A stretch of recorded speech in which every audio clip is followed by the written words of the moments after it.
Hey, how are you? I pray all is well. Can y'all? I think y'all can hear me. Can y'all hear me? Give me the thumbs ups in the backstage if y'all can hear me. All right, I see you midwife. Okay, great. Cool beans. Cool beans. And Mama Q, that's much better. All right. So listen, I'm excited. I am excited about tonight. What's up, everybody? Um, I am Dr. Chris Montgomery, and this is Friday Night Smoke. I called it that because it's gonna be some smoke in the city. Huh? Listen, as I always say, I pray that you had an amazing day. I pray that you heard Holy Spirit when he was talking to you. And I pray, hey, Apostle Eva, and I pray that you, hey, Cassandra, I pray that you heard him when he was talking to you, and you obeyed him. Didn't not just listening and hearing him. You gotta obey what he is saying. And so I'm excited about tonight. I am not going to do much talking, but tonight we are going to, baby girl, hey, love you. So good to see you on here. And so let's see. Hey, Kasim from Anguilla. Hey, everybody. Okay, listen, I'm not going to do a whole lot of introduction. I am going to have a lot of stuff. So let me bring them on, and then we're going to talk about what we're going to talk about. All right. So without any further ado, many of y'all know who they are. They come without any introduction. They are two people that are near and dear to my heart. Known them forever, and so they have power and influence in their own right. Everybody say hi to Pastor Rakisha and Prophetess Q. What's up, everybody? What's up? How y'all doing? Good. All right, listen here. So tonight we're going to talk about something. Now, in our spheres, everybody kind of knows me as the true talk guy. I'm the one that would typically say stuff that people don't want to say. And I'll go live saying it.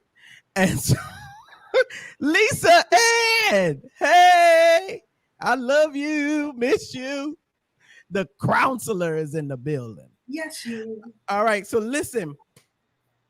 Here is something. Now, we're going to talk about counting up the cost. Everybody in here, type in counting the cost. Counting up the cost. I want y'all to talk about it. I want y'all to type that in the comment section.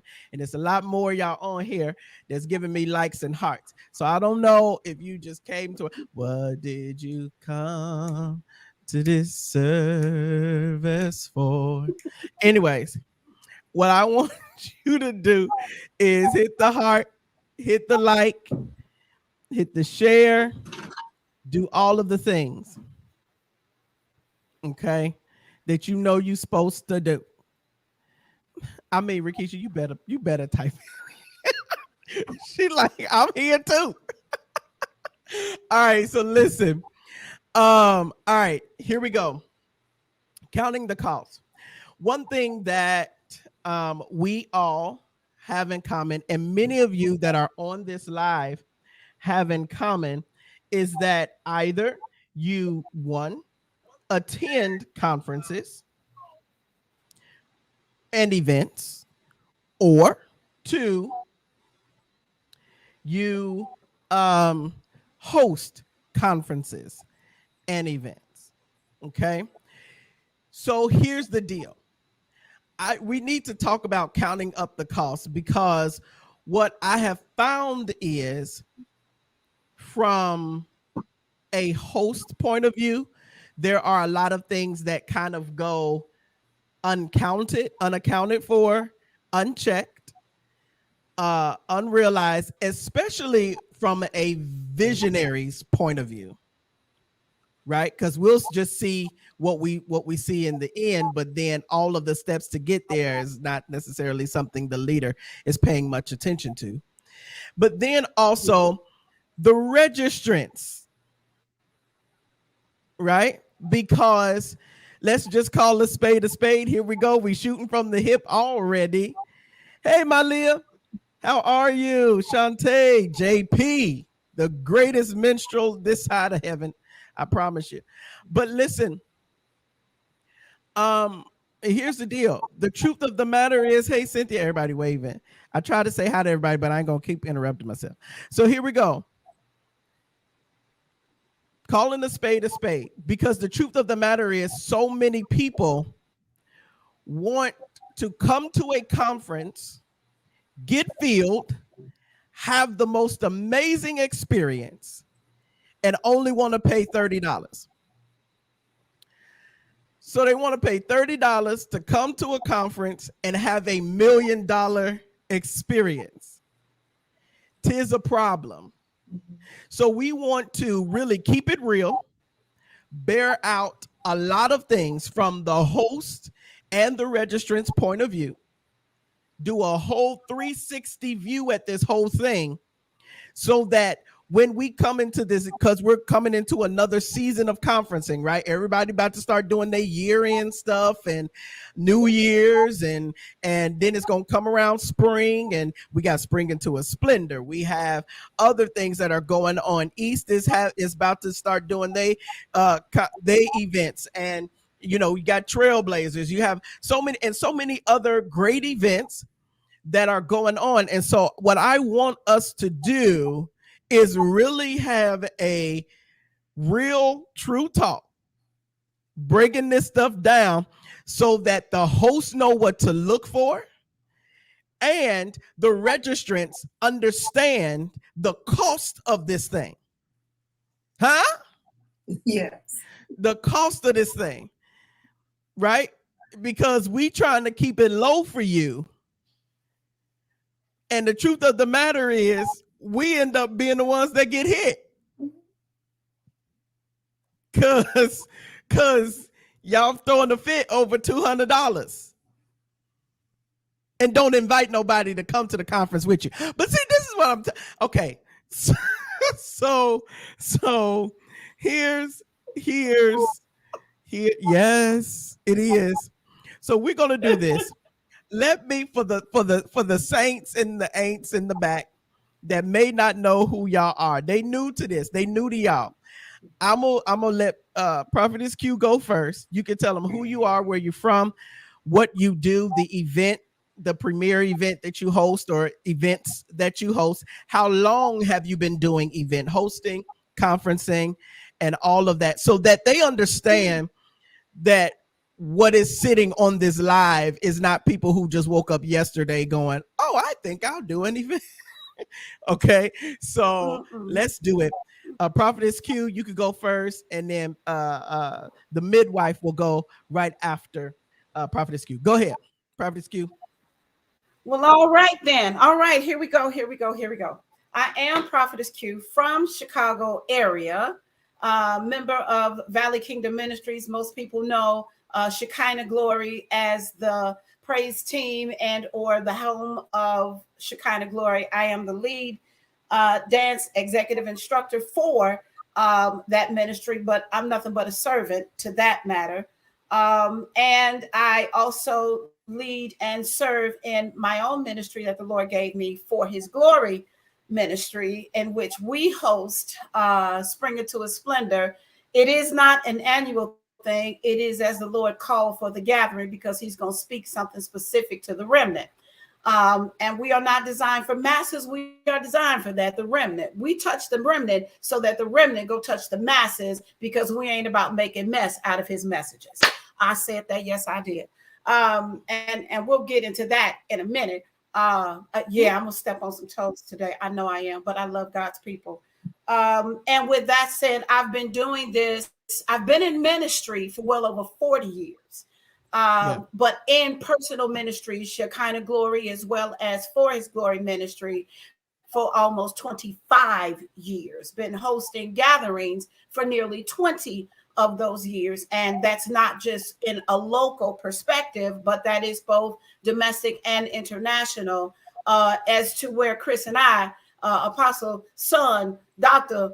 Chris Montgomery and I met in a forum such as that, and we've been bonded and knitted literally since the introduction, and as well as the midwife pastor Rakisha as well, who I honor here as well. And so I've been at this for a long time, from the hosting it perspective to being a guest speaker at places to helping train and get others to not just develop their ministries, but also to understand the purpose if God gives them that for a gathering, a conference, a summit of some sort. And so this is not an easy task to do, but it is one of necessity. You just got to make sure your purpose and reason behind it is a necessity of God and not something we just want to do, because that's where a lot of people get in trouble. And with that said, I'm going to leave that right there. That was the introduction.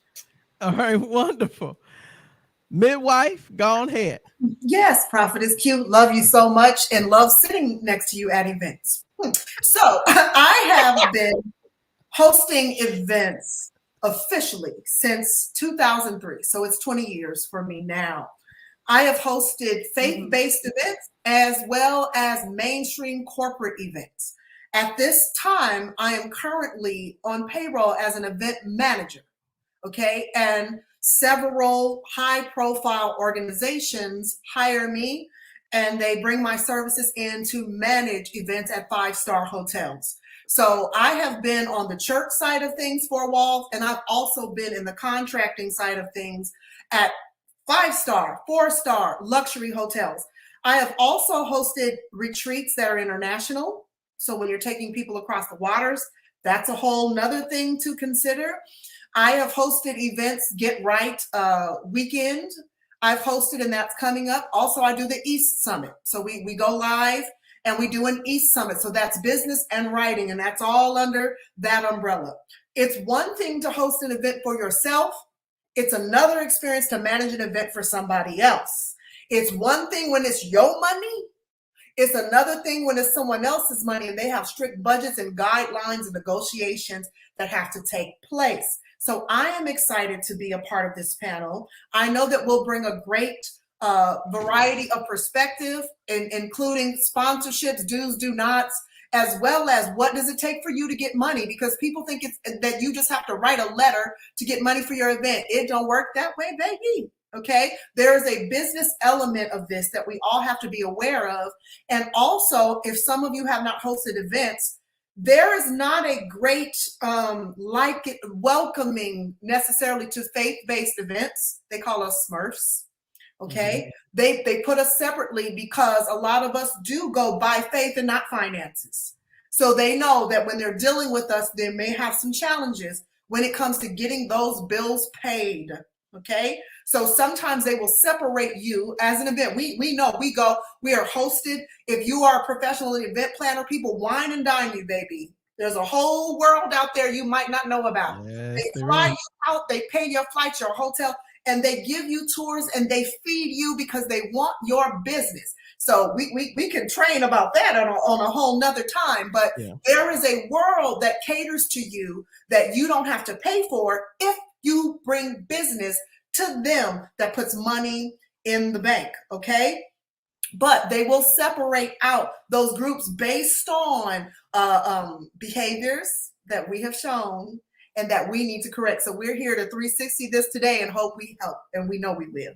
Yeah, we're gonna help. We're gonna help y'all today. If y'all ready to be helped, just type in "help us today." Help us today. TUHDAY today. Help us today. All right. So listen, let's get into it.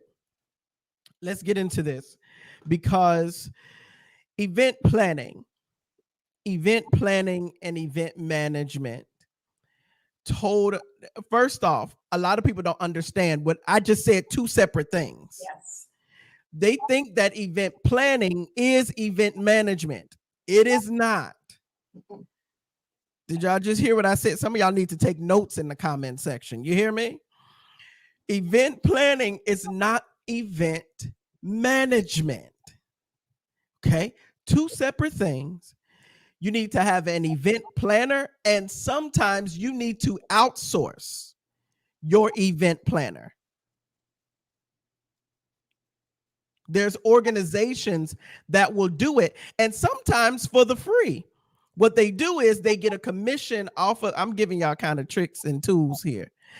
What they do is they'll plan it for you, organize it for you for free, or they'll do the what's the word, negotiations and all of that with contracts with the hotel and all of these things for you. Won't charge you, but what they do is they get a kickback and commission from the hotel, from the venue, from the different places like that. That's how they get paid. And some of us, because Sister Sally has been with us, and I've been guilty of this, because Sister Sally been with us since for the last 15 years, we hand that job off to Sister Sally, but she can't organize a birthday party. You see what I'm saying? So sometimes, and this is what I want to get into. You ready? Can we start off by talking about how to build the right team for your event? Who needs to be on the team? What do you need to make sure is filled? And I'm coming for the event host right now. Don't worry, registrants that go from conference and revival and thank you bounce. We're gonna talk to you in a second. But for those that host and have these things, hey Sybil, hey Philip Bryant, all of these things, can we talk about the right team? Mm-hmm. Can we talk about the right team? Who wanna start off? I don't know. Okay. Pastor Keith, you want to jump in there, and then I'll come on the back end. Okay. Well, first of all, like he said, don't just use your friends. You need qualified people. The best teams that I've put specialists over departments. The problem is we get one person and we throw everything on them, and then we wonder why things fall apart. It does not work. So typically, if I am hosting a large-scale event, I am the host. So even if I'm the visionary, the best role for me to play when I'm hosting is host, which means that I don't look like you just slapped me. I'm bathed, I'm dressed, I'm smiling, I'm greeting people, I'm fresh because I'm the host. When it comes to the event, I am the host. I might have worked before the event, but at the event, I am the host. Then I have managers over different departments. I have a manager over registration. All they do is registration. They know that registration list backwards and forwards. They are not merch manager, they're registration manager, okay? And then I'll have someone over vendors, because vendors have a completely different set of needs that they have. So you're dealing with the vendors, and there's a difference between vendors and sponsors, oh my gosh.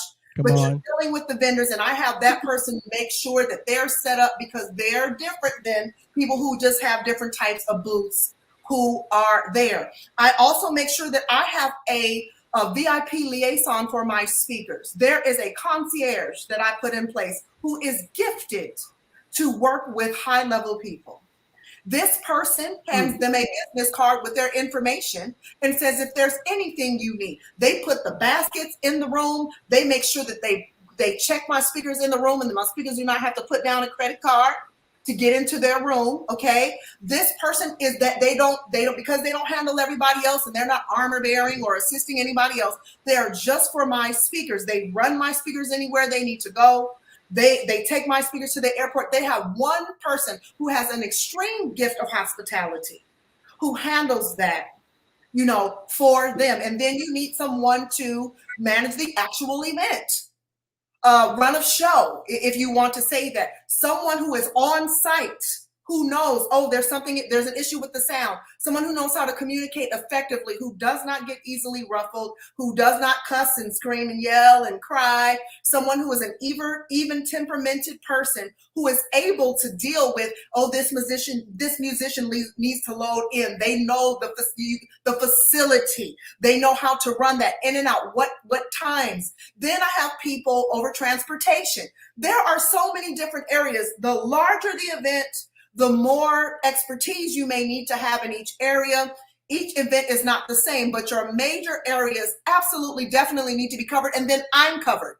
As the host, I have an accountant or somebody who keeps books, who takes money to the bank.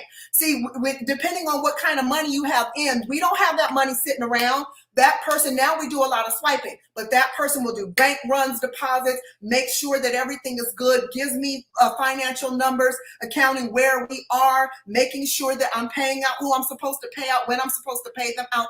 And by the time that event is done, everything is smooth. And then the staff member that most of us inherit is the person at the hotel or the person at the church who is the on-site catering manager, conference manager, manager on duty. That person is also a member of your team, and it would behoove you to make a friend out of them. I do it all the time, because the sweeter and nicer I am with them, the more they do with me on-site at the event at that time. That's a whole lot, but those are some major areas that have worked for me.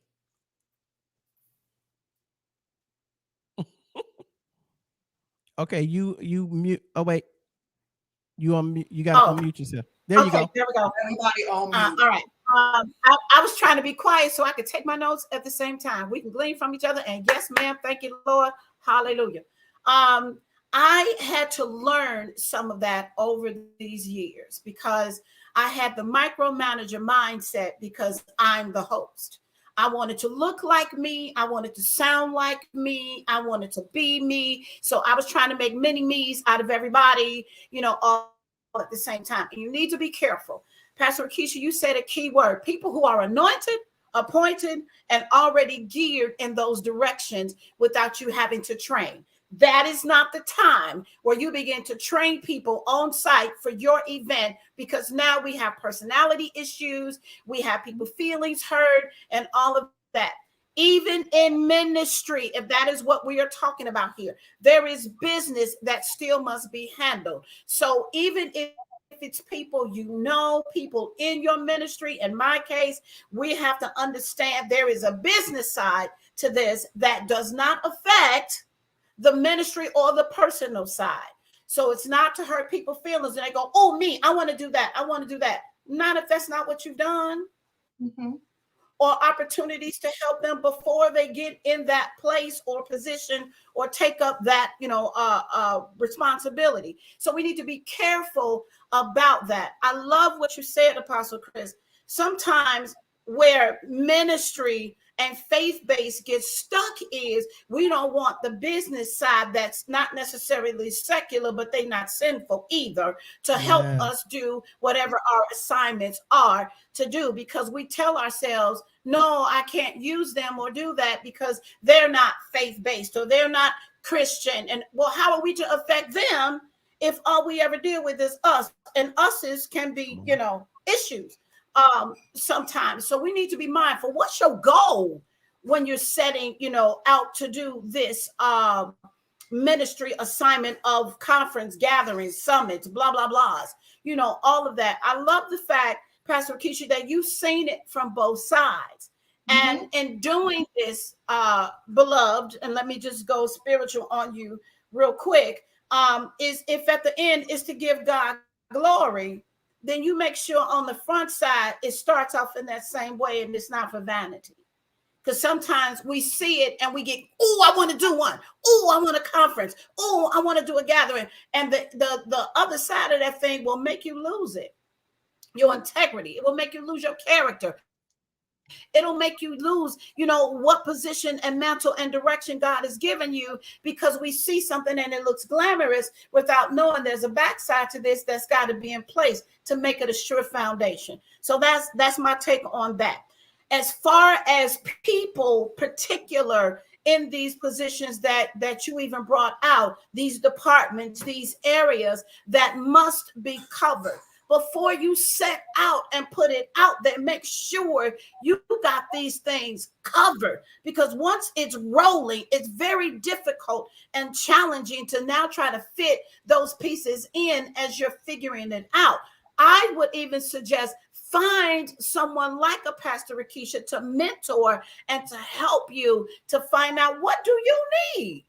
Not what you saw somebody else do. What's your need? Don't try to mimic, record, or be somebody else or do something that you saw because it looks great. Because, baby, that backside will get your backside, and you don't want it to do that in a public setting. Amen. Yes. Amen. There we go. Uh-huh. Here it is, because you hit on something here. First off, both of y'all is like amazing. It's done prompted other questions, topics, and such. But then, Prophetess Q, you made a point in this. One thing that I have found, because I'm gonna go back and forth between host and registrant, right? So that everybody doesn't feel, one person, one demographic doesn't feel like, oh, we just coming at you. No, we're doing the 360. We're doing the whole portrait.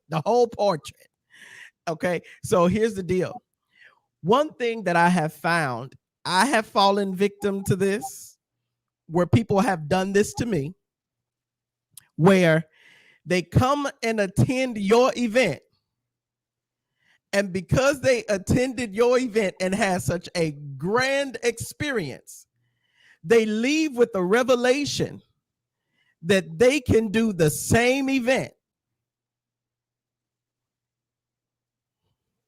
Pause. That becomes a problem. I'm gonna be real once again. This is straight. This is straight shooting. This is this is smoke show. So we here for all the smoke, right? So here's the deal. Tamara, there was someone who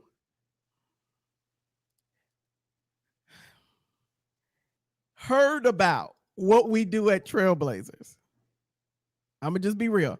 Heard about what we do, the Ignite package, the branding, and everything.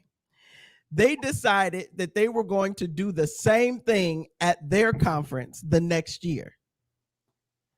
This person went over budget, way over budget, and then called me and asked me, how do I do it every year so that they can, right? Yeah, y'all see that face? How do I do it every year?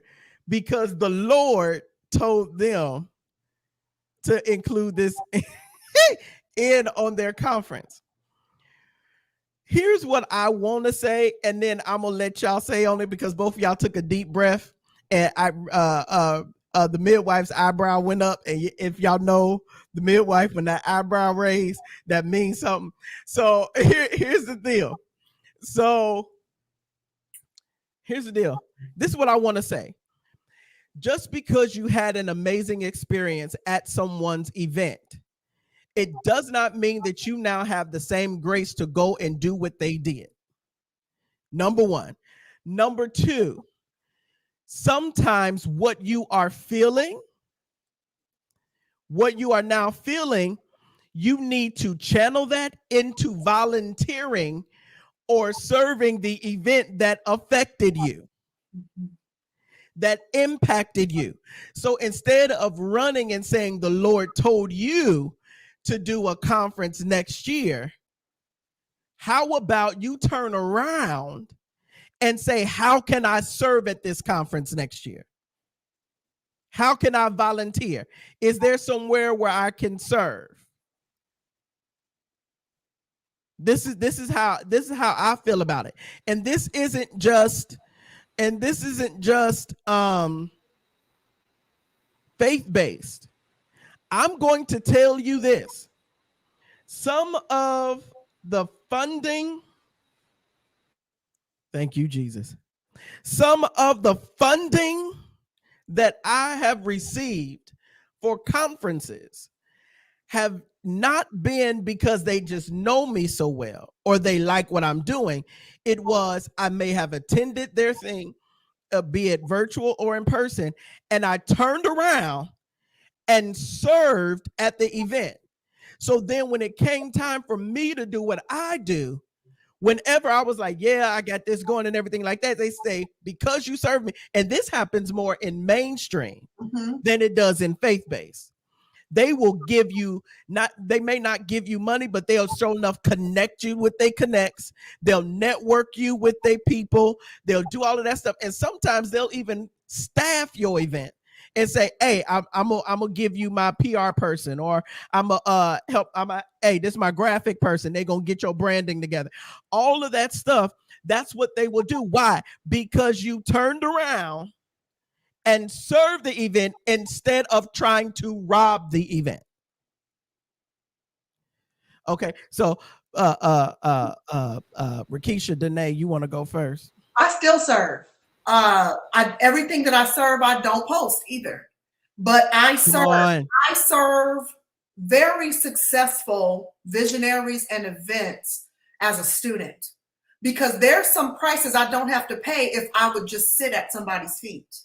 Honestly, I learn a lot of negotiation. You get a lot of contacts and favor without having to go into your pocket. So if you are really passionate about something, I look for things that are fruitful but still need me. And I go and I roll up my sleeves and I serve the favor that comes to me, the opportunities that come to me, and the rooms that I'm allowed to be in and absorb that information. And I did not have to pay the 5-figure plus bill for that event, you guys, for one weekend, one day, even 5 figures for certain types of venues. I didn't have to pay for it out of my pocket. I serve for it with my time. So find a vision to serve. I have done that. It has worked very, very well for me.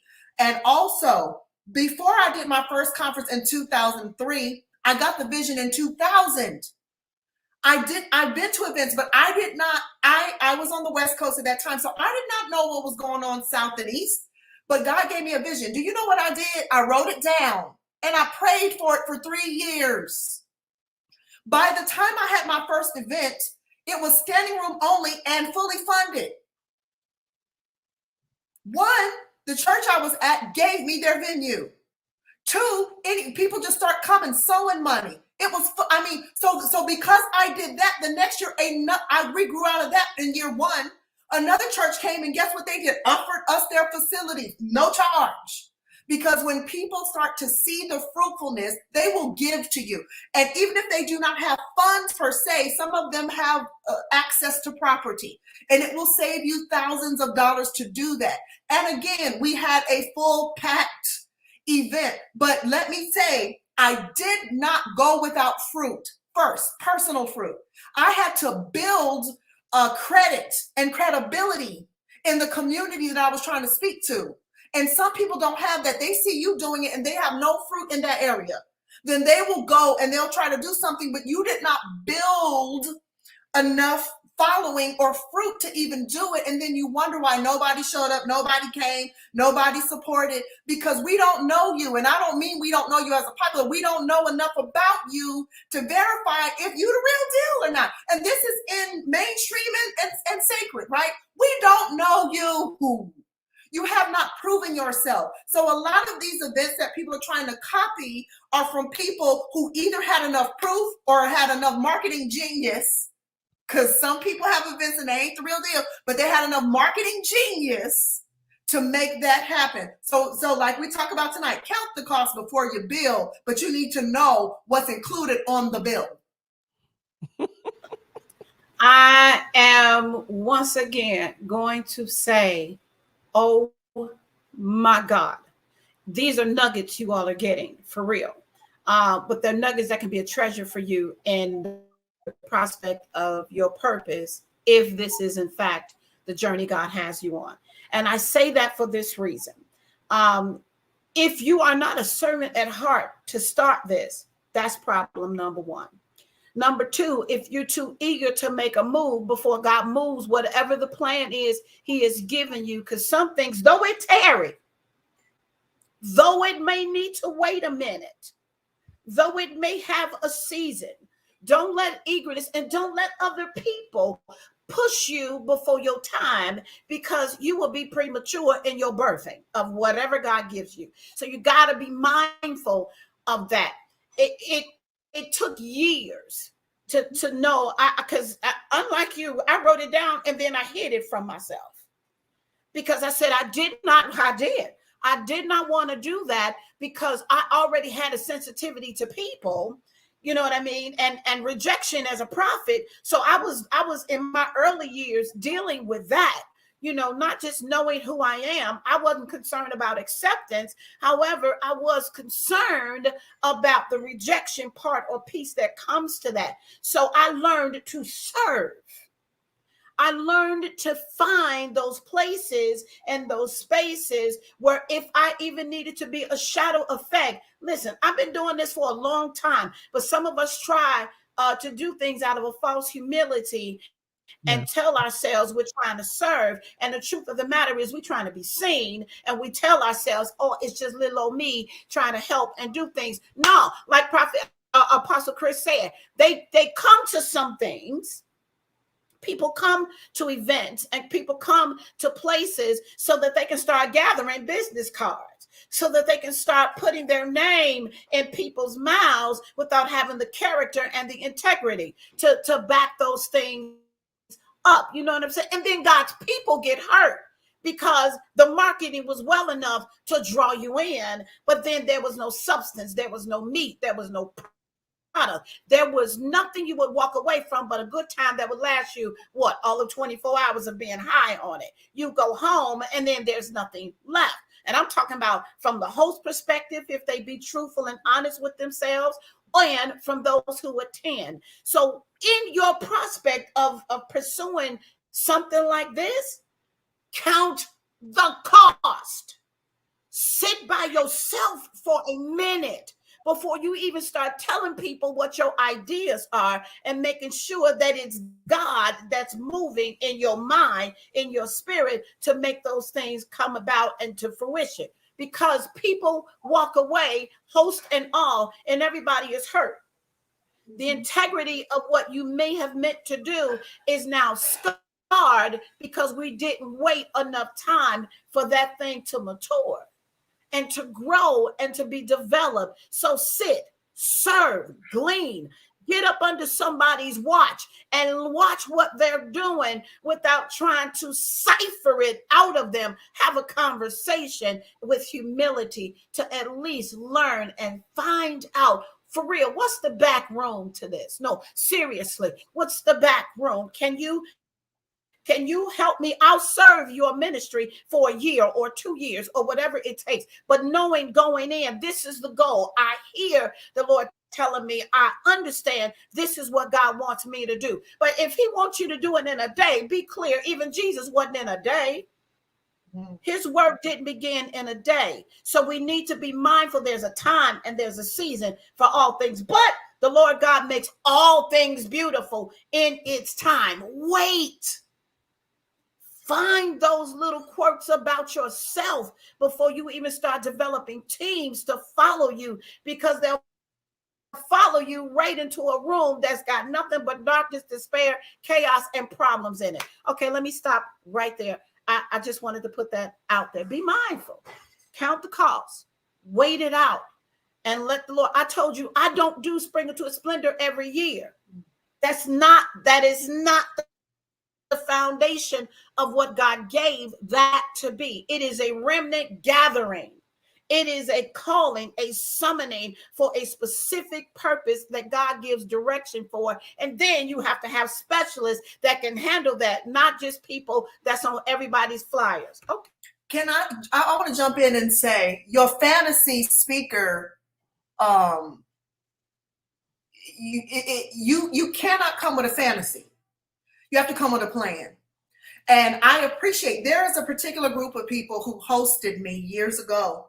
But they said, we knew for years, we've been watching you. They came to me and said, we watched you for 5 years. We knew that we wanted you. So we fundraised. We wanted, when you came to us, we wanted your experience with us to be so good. We wanted to honor you. So we made provision, and we got in advance, not at the beginning. When they paid for my flight, hotel. I walked in the door. They put a 4-figure check in my hand before I even said a word. And it made me feel like, wow. But before that, there was another group who all expenses paid, and they paid me a higher figure than I'd ever received. And I thought that was awesome, and my mind kept being blown. What I'm saying is, sometimes you fantasize about bringing speakers you cannot afford, right? So as hosts, what your people need, some of us are using people for clout to validate us instead of us preparing to bring somebody because that's what the people need. We are manipulating people's photos as endorsements and our relationships as endorsements. And then we have issues where, depending on that person's influence, and if that money did not work out, they can destroy your thing by telling on you. So there are some things that may be for the future, and it doesn't mean you can't have it. It may mean that you may need to make a plan for them, for that, for it. Absolutely. There are certain people who have not been to Trailblazers yet because it's like, I gotta build up to it. Right. So since we're going there, let's go ahead and go on there. Now, each one of us are speakers. Each and every last one of us travel and have traveled internationally to do what we do. Right? For those of you who hope, okay, let's do this real quick. Quick poll. If you host events, can you put it in the chat? I host. I just want y'all to put it in the chat that you host. Just put I host. If you host events, put in the chat I host. 2 words, take your 10 seconds. If that. I host. Okay, I see you. I see you, Lisa Ann. I see you, Eva. Is only 2 people that host. Maybe it's a lag. But okay, so if you host, all right, I see you, Kasim. Yeah, Kasim hosts one of the premier events in Anguilla every year called ABBA Cares. The government gets behind it and everything. So, government school systems and all of that great stuff. Okay, so I see a few conference hosts or event planners or hosts in here. Let's talk. They probably scared to talk about it because they think I'm gonna get them. Because I know it's more hosts on here than it is than saying something. So here we go. Tomorrow. Let's talk about the costs of hosting. And I can say this as a conference host and planner, sometimes I lost sight of the cost of bringing he, she, them in. So what I want to do over the next couple of minutes is talk about the cost that people consider and the cost that people don't consider. Because there's a cost that people really don't think about to bring in a Chris Montgomery or Rakisha Pittman or Q Payne or TD Jakes or Noel Jones or a Miranda Curtis or whoever, Kirk Franklin, whatever.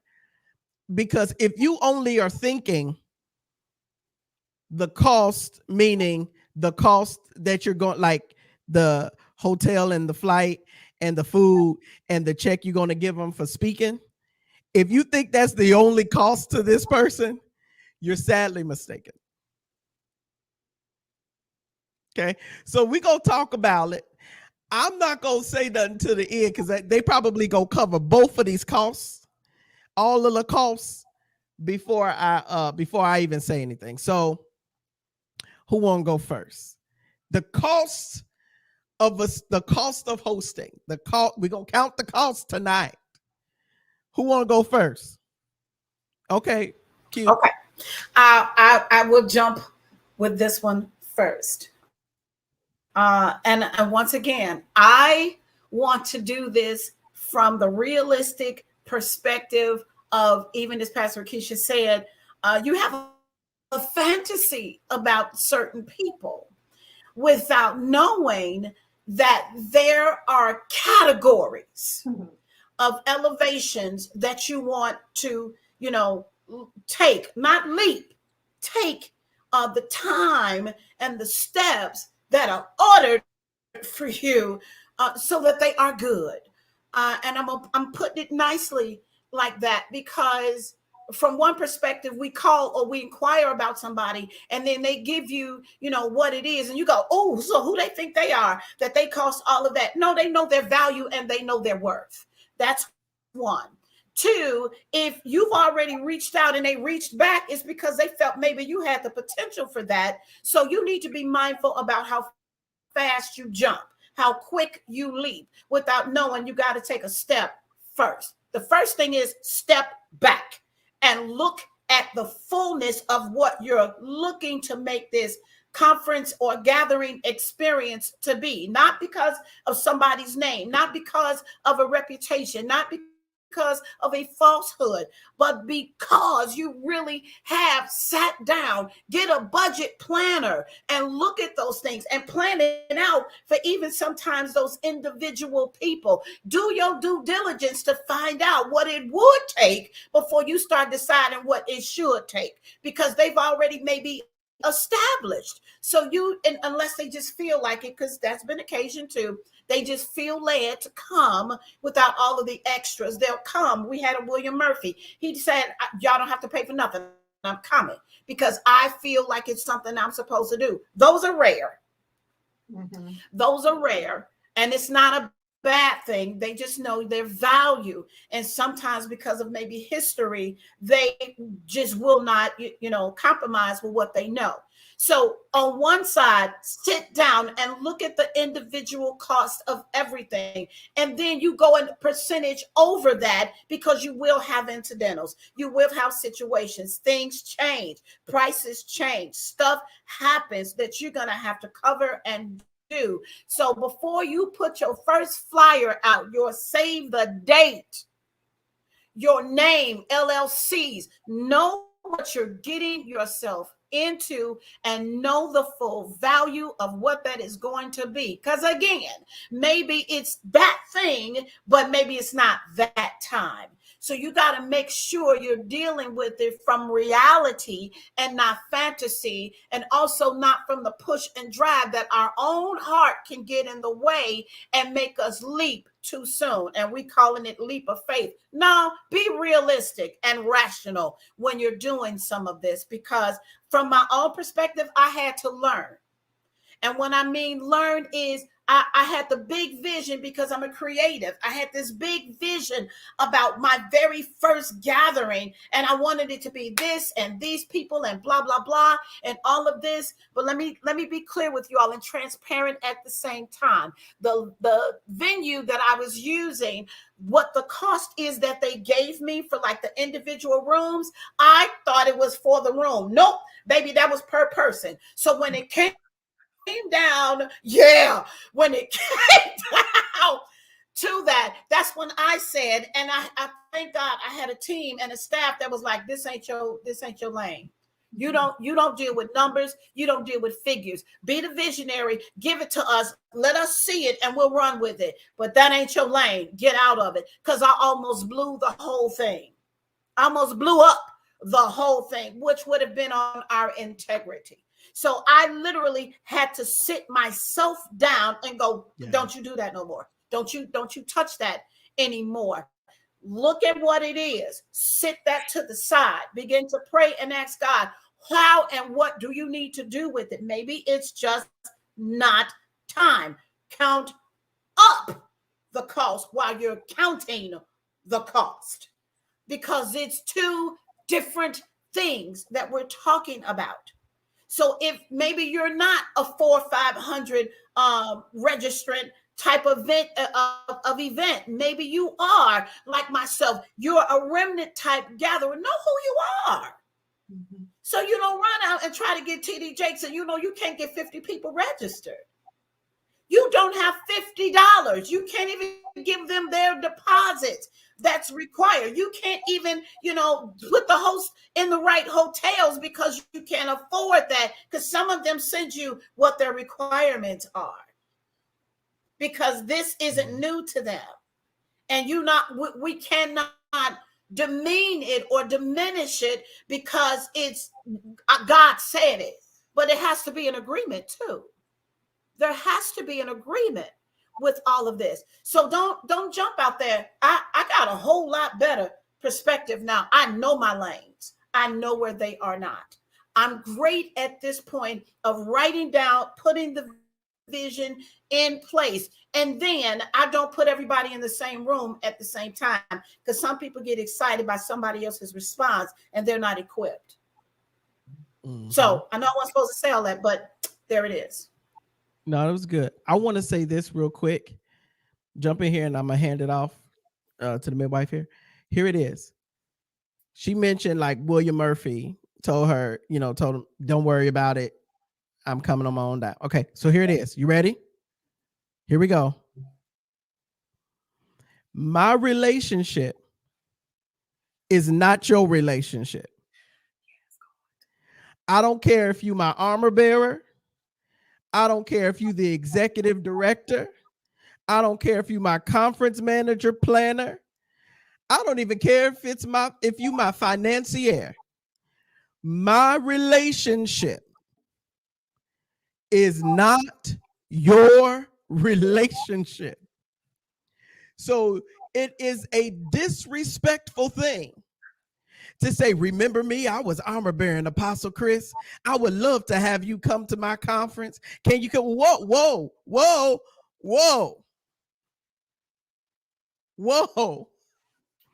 You're misstewarding relationships. Now you're going through back doors and not the door that was that even gave you access to this person in the first place. You see what I'm saying? So, because the truth of the matter is, like, for instance, I don't, let's just say, Rakisha, since she on here, right?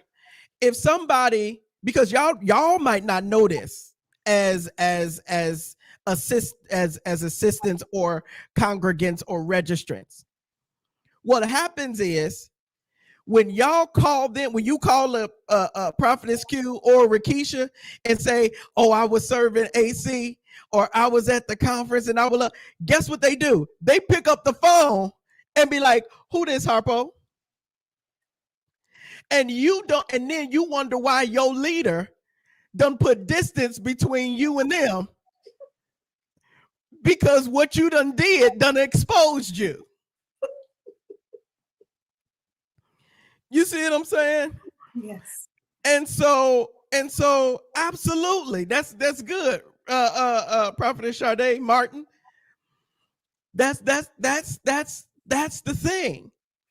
People will try to circumvent your booking stuff and try to use the relationship I got with them to try to say, well, can you come and, well, how can, no. My relationship is not your relationship. Because the truth of the matter is, for some of them and or most, I went through the proper booking protocol first. Relationship was built, and then I could call them on the phone and say, hey, I'm doing Trailblazers. Hey, I'm doing Glory Hub. Hey, I'm doing this. And then they're like, oh yeah, cool, I'm coming. There's people that for events that I'm having next year, I was like, hey, what's your booking protocol? They like, we in relationship, call me. Boom. Call them, get them booked, and they call their assistant and tell them, but that's my relationship. That ain't yours. Okay, I had to say it. Pastor Keisha. Let's talk business. Now, the biggest sticker shock, life shock I ever got was going from the church venue to the hotel. I'm going to share a couple of things that's going to help you. Number one. No, wait. Okay. Wait, we need to breathe through that. For all of us who have gone from the church house to the main house, I'll say. I've never been in a church, ever. Father Jesus, help. So I just wanted us to breathe through that because it's a different venue, Saint. It's different. And let me say this, regionally, this is something we don't understand. When I first started hosting events, I had favor. I am from Southern California. So I had favor over that region. It was like open heaven over that region. Yeah. I had relocated from Southern California to Vegas, right, for a season of my life. I kept driving back to Southern California because that's where I had favor. In the midst of that, I was traveling internationally. So I had built fruit. I had grown fruit enough. So when I hosted my first event in Vegas, I decided to do something different. Number one, I was balling a little bit. And the reason why I'm saying that is because when you want to host events, baby, you need some money in the bank. I'm not just talking about money from for that conference. You need an insurance policy in your bank account because stuff comes up and you have to be able to bail yourself out if needed. And that's one thing that people do not understand. So I was running business then, had a little money. Me and the honey was doing it, okay? So I decided to hire an event planner. I am a great event planner. But because this was an international event, people came as far as Japan to this event. Packed, okay? I hired an event planner and I paid her. Don't ask me what I paid her for, but that's a whole nother conversation. So when it was time for me to get the contract, remember, this was my first hotel event. When it was time for me to get the contract for this thing, she was nowhere to be found. I did not know how to properly read these things. So I said, hey, I need to sign this contract. She's like, girl, I'm out golfing or something, she said. So long story short, she's like, just take care of it. It's all good. I signed this contract. I put my deposit down. Meanwhile, I told you I was balling for a reason. My speakers, I paid for their flight, all of them. I paid for their hotel, all of them. I paid for honorarium, all of them. Some of them I love so much, I paid for their armor bearer. Because that's how we do. I want to show you, if I honor you, and I'm going to host you well. Registration crazy. House packed, okay? Okay. A week before the event, the hotel calls me, say, Miss Rakeisha, you owe us $25,000. How are you going to pay this? I said, what did you say? They said, you owe us $25,000. How are you going to pay this? I said, I can't talk to you right now. I was shocked, event planner, nothing to say. Let me tell you, I was shook. I said, I can't cancel this. I got off the phone with that lady. I said, I can't cancel it. Everybody's flight is booked. I done got my names. I hear people are coming from Japan. Do you hear me? This was Vegas. We were dancing on the strip and everything. I said, oh my God. I got on the floor and I didn't know. I was hurt so deep. All I could do was moan. And the only thing God gave me to say was turn the heart of the king. I didn't even know why I was saying it. I said, turn the heart of the king, turn the heart of the king. 3 days later, the hotel called me back. They said, Miss Pittman, we have done some research on the planner you're working with, and this person does not have a good reputation. You have been duped. So they said, what we're going to do is we only going to charge you meeting room rental. So now you only owe us $10,000. $10,000 was still a lot. Okay. So not only did I have to come with $10,000 to open the doors of that hotel, I have to have $5,000 going out to pay for my sleeping rooms. Do you know that by the time that event was over, baby, before we walked in the door, the $10,000 was paid. And before I left that hotel, the $5,000 was paid. But here was the cost. I did not understand that region, it's called Sin City. Yeah. So people were there. They were blessed. We danced on the strip. People said, I'd never experienced anything like this in my life. The last offering that we had, I accidentally sat in the basket because literally I had emptied out my bank account for that event. Okay. People told me that was awesome for them. I walked away from that event with an empty bank account and a 9-month depression to follow. People do not understand that regionally, there were things in that region that I went into, I didn't understand. So you're thinking, I'm going to go here, I'm going to go there. That regionally, some areas are harder than others, and we don't think about that stuff. We just think we can go anywhere. Yes, I lived there, but what was going on in that place came after me. How dare you take people to the strip where they were drinking and smoking, and they put their alcohol down, they put their cigarettes down, and they laid on the floor. How dare you? And so I personally went into darkness for 9 months after that. I had to come out of that darkness with the book. But people don't understand that sometimes when you have spiritual assignments, you have post-event backlash that comes along with it that's hard to talk about, because you're thinking, people thought it was awesome. They kept talking about it, but it hurt me. So I'm glad that it helped them, but it hurt me. Come on. I came up out of that thing. I was crying for months. I didn't understand what was going on. Thankfully, 9 months later, I got pulled up out of that. But those are the things people don't think about when you're thinking someone did an amazing event. You don't know what happened to them after that. So you best believe I had to come out of my passion. I'm not the one who's going to go and look at contracts too hard if I'm involved in it. I can do it for someone else. But when it comes to me, sometimes I'm too passionately connected to it. So I have to let someone else who understands numbers say, they're robbing us. You're not going to go there. I don't care how much you like that venue. Okay? You're not going to do it. And I choose from the good deals, not the good fields. Come on. You on mute again. I'm gonna let you go ahead and speak, and then I'm gonna say something after that. Go ahead. Listen, you tapped into something right there.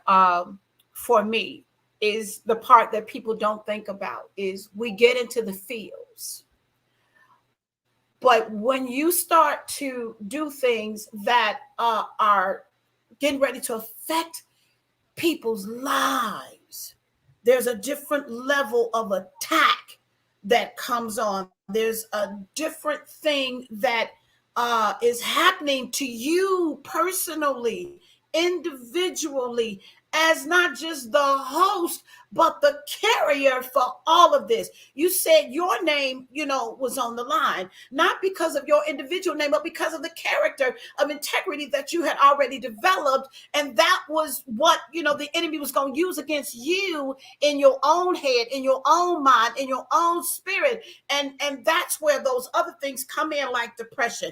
That's where those other things come in, like doubt. That's where those other things start to hit you. So yeah, somebody, Crystal Harris, the warfare is really, really, really different. It's on a whole nother level that will try you to the rawness of who you think you are and what you think you are doing.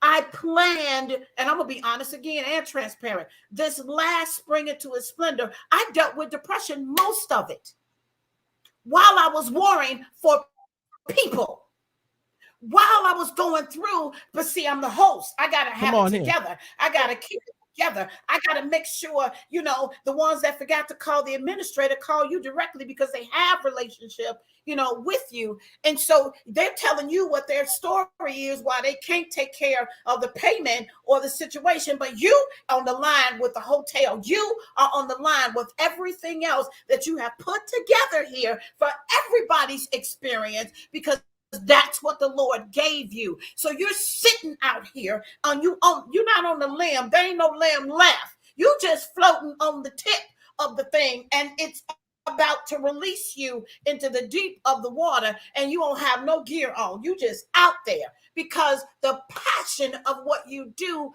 for people puts you in that position. But the question is, can you handle it? And are you okay with the right kind of people around you while you still trying to work that thing out just in your own head? Just in your own head. You have these people coming. You got this one got to have a this or that because that's what you said you would do. Right? That's what you said you would do. And I'll never forget this. I had a a $27,000 deficit 48 hours before the event. Sponsors were all in, everybody's dollars was all in. And I said, but it was counted for to cover that. But then things happen. So you have to be ready when you're not ready to handle it mentally and financially without the emotion of that thing making you try to make other decisions like, well, let me bow out. You did. I love what you did. You got off the phone with them. I did that. They said that figure to me, and I said, oh, I'll call you back. I mean, I'm in the middle of a meeting. Let me call you right back. And I got off the phone with them. I got in that space and I said, Lord, listen, if this be your vision, then show me where the provision is, because I repent. I left something out somewhere. Instead of going, it'll happen because the Lord said. No, boo, you got to get real with yourself. You got to get boots on the ground. You got to get out there and you got to make it happen. And the first people to let you down, oh God, I'm going to say this out loud. The first people to let you down is the church that you've served and done stuff for and in. Yes, I said it. Why? Because the business side of this can't be dropped under any circumstance. The enemy comes in to mess with your mind about what you don't have, what you can't do. Look at what you're doing. You got all these people lined up to do X, Y, and Z, right? And in your head, you're going, I just want to stay in the bed. I just want to pull the covers up. I just can't, I can't deal with it all at this moment, right? Because you're still human. You got stuff you got to deal with. You dealt with it 9 months after. I dealt with it the whole year planning it. Come on. The whole, I didn't say 6 months planning.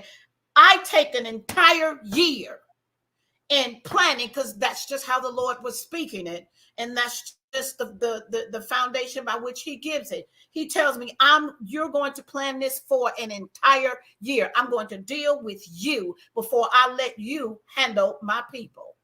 Make sure you get you all the way out of the way. So for that entire time, and I'm not talking about the depression where you just go, I'm going to cry. I'm just going to cry. No, I'm talking about the depression where you're going, let's see, now how am I going to take it up out of here? How am I going to end this whole thing? If we're going to be real, let's be real. Mm-hmm. You know, maybe ministry is not what I'm supposed to do anymore. Went through all of that. And then you capture yourself. And you take it where it's supposed to be without having a false humility about it and telling people the falsehood of it. No, get real. There was a person I had never spoken to that my husband encountered. And because of a conversation they had, she took the whole thing. Said, not a problem. I believe in this. I never met her to this day. I had a conversation with her. That was it. So when you are lining it up and it's a God plan and not a man plan, it's easier to live outside of the feelings because you understand this is from a different perspective. So again, I go back to the same thing. Count the cost. It's going to cost you something. It's going to cost you something more than just finance. It's going to cost you something. So there you have it. Right. So this is just real, right? This the real talk. See, y'all hearing from the heart of the host. I don't think y'all really understand. And let me tell y'all, sometimes it can be frustrating. I'm being real. It can be frustrating to where y'all be like, oh, it was warfare to get this $200 ticket.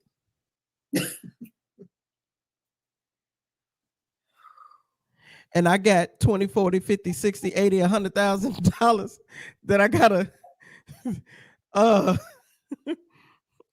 and then if we gonna be real and we at faith-based, we pass the bucket and you put $2. And we like, okay, so we got really. So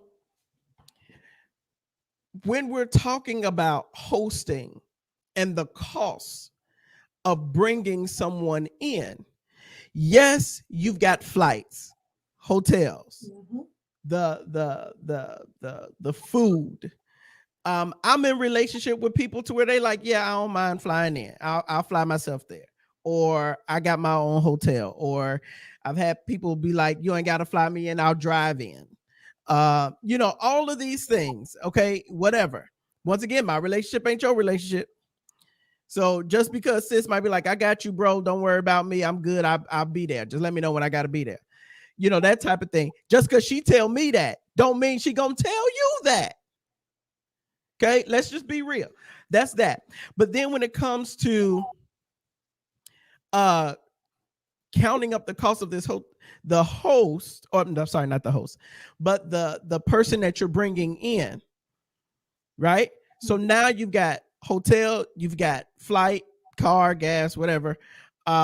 You've got food, you've got honorarium, love offering, whatever that is that you have worked out with them. Here's the unseen cost. The cost of the time they took to prepare for your event. The cost away from their family, even if they're their own family. You hear what I'm saying? Even if they are single and by themselves, that is still a cost. They can be doing something else, but they are choosing to come to your event. I'm not telling you something that where I ain't been, because there's been times to where I had to recalibrate my mind to be like, oh wow, there's other costs to these people. There's other costs to me, right? I have a family, I got kids, all of this stuff. So when I go and leave across the country, around the world, I'm walking away from them. I'm spending time away, sometimes a week away. And then when I come back, you still want to call for therapy and counseling. And my kids ain't seen me for a week. You've got the cost of energy. What do I mean by this?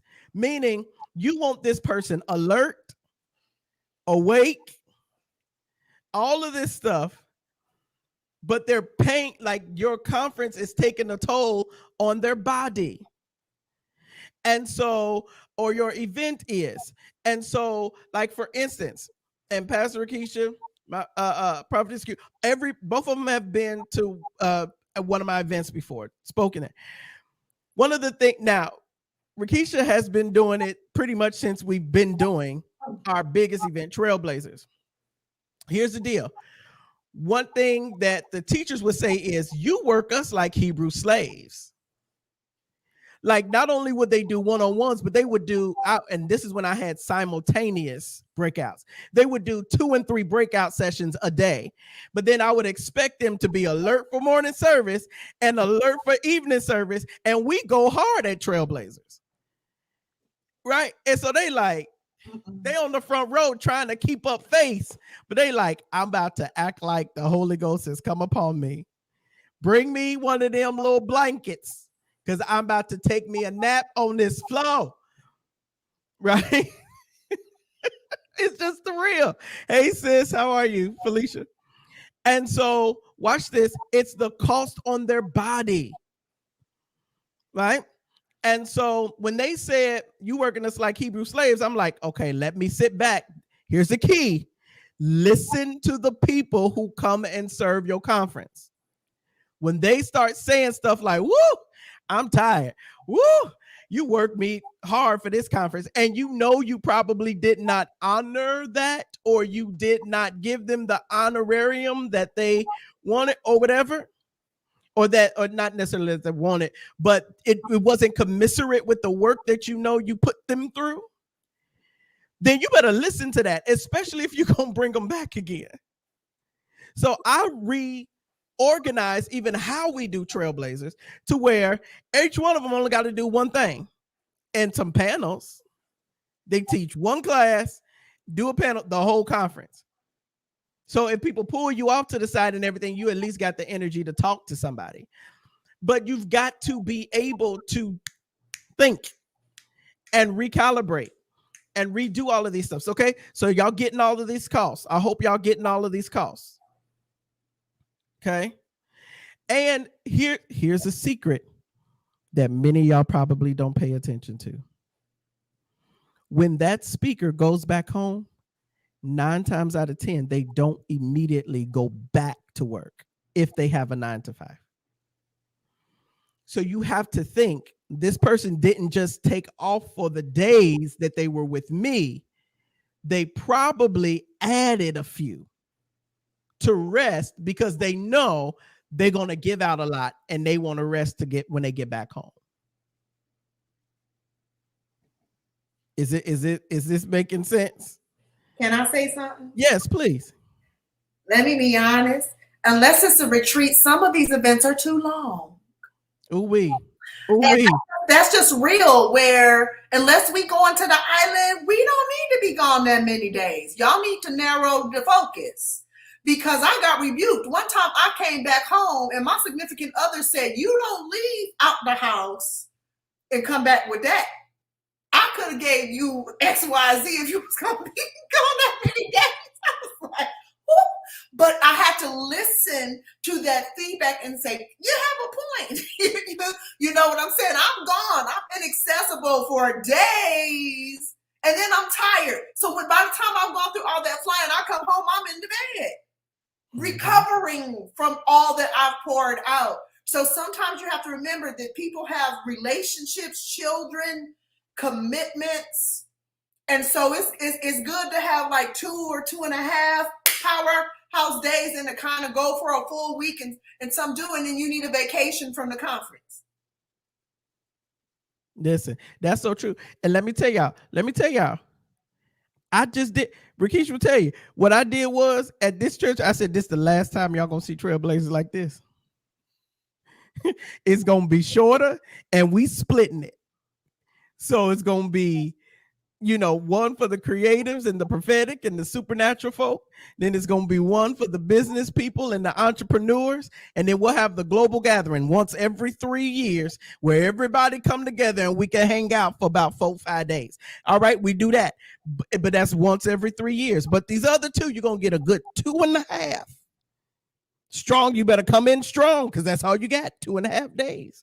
Really kind of 1 3/4. But but for real. And business people can only be gone so long anyway. That's it. You see what I'm saying? You see what I'm saying? Mm-hmm. And this is the thing. We want to bring in these, not just these, we're going faith-based. Okay, here we go. For those of us that are intracultural or intraspherical. What do I mean by that? I don't just have a faith-based platform. I've got platform in business and in mainstream. I'm speaking about me personally. I don't just have a platform in faith-based. I have a platform in politics, platform in business and entrepreneurship, platform in the medical industry, platform in all of these other places, got these other businesses to manage. Here it is. So I can't just come there and just be hanging out because that's time away from my companies. Which, watch this, every entrepreneur sees their company like their child. It's like something I gotta feed, I gotta grow, I gotta be present for, I gotta be there. Right? And so if you're just bringing them and taking us away, there's something else that's missing us. Mm-hmm. So you got to think about, all right, you got to think about all of these things when you're thinking about bringing in whomever. It doesn't necessarily got to be our celebrities. Because the truth of the matter is, and I have found this, I have no shame saying it, and I'm about to mean every syllable that I'm about to say. Because half of y'all mainstream preachers that y'all like to bring in preach that same sermon 15 times at 15 other churches right before they came to you. I've heard it. And you just paid them $3,000, $4,000, $5,000 to say to you something that's not even fresh. And they don't have anything else going on but they're preaching. You take their ministry away from them, they have nothing else. But then you've got these other people like Rakisha's, AC, Q, Ricky Harris, all of these other people that are doing so many other things that have actual, okay, all right, we are on my live, so I can say whatever I want to say, that have actual content and actual information and experiential information that they can give you. But then you're looking for the next, and I'm only going to say his name, not to shade him, but because it's a recognized name. You're looking to bring in a TD Jakes because he's TD Jakes. Love the man, anointed, great, got a lot going on. He's spectacular. But he's going to come in, and 9 times out of 10, only because I've been in the speaking industry and I know how it works, he's going to take something that he's already done, sprinkle some little extra on it, and hand it to you. I love him. He's spectacular. He's wonderful. But you spend $15,000 for him, but then when it's a Rakisha Pittman who you're bringing in, or you were, okay, this is why, okay, let me tell you what I do for the good old Trailblazers. A lot of times, if you look at who I bring in the people who run what the mainstream people do. Because guess what? The mainstream people they're visionaries, right? This is what I want to do. But I try to bring you the people who know how to do all of this stuff, right? So you got to look at the content that is coming to you, the content that is being set before you.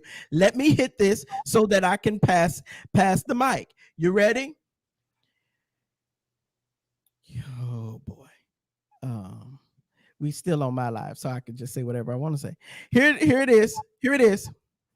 Watch who you're bringing.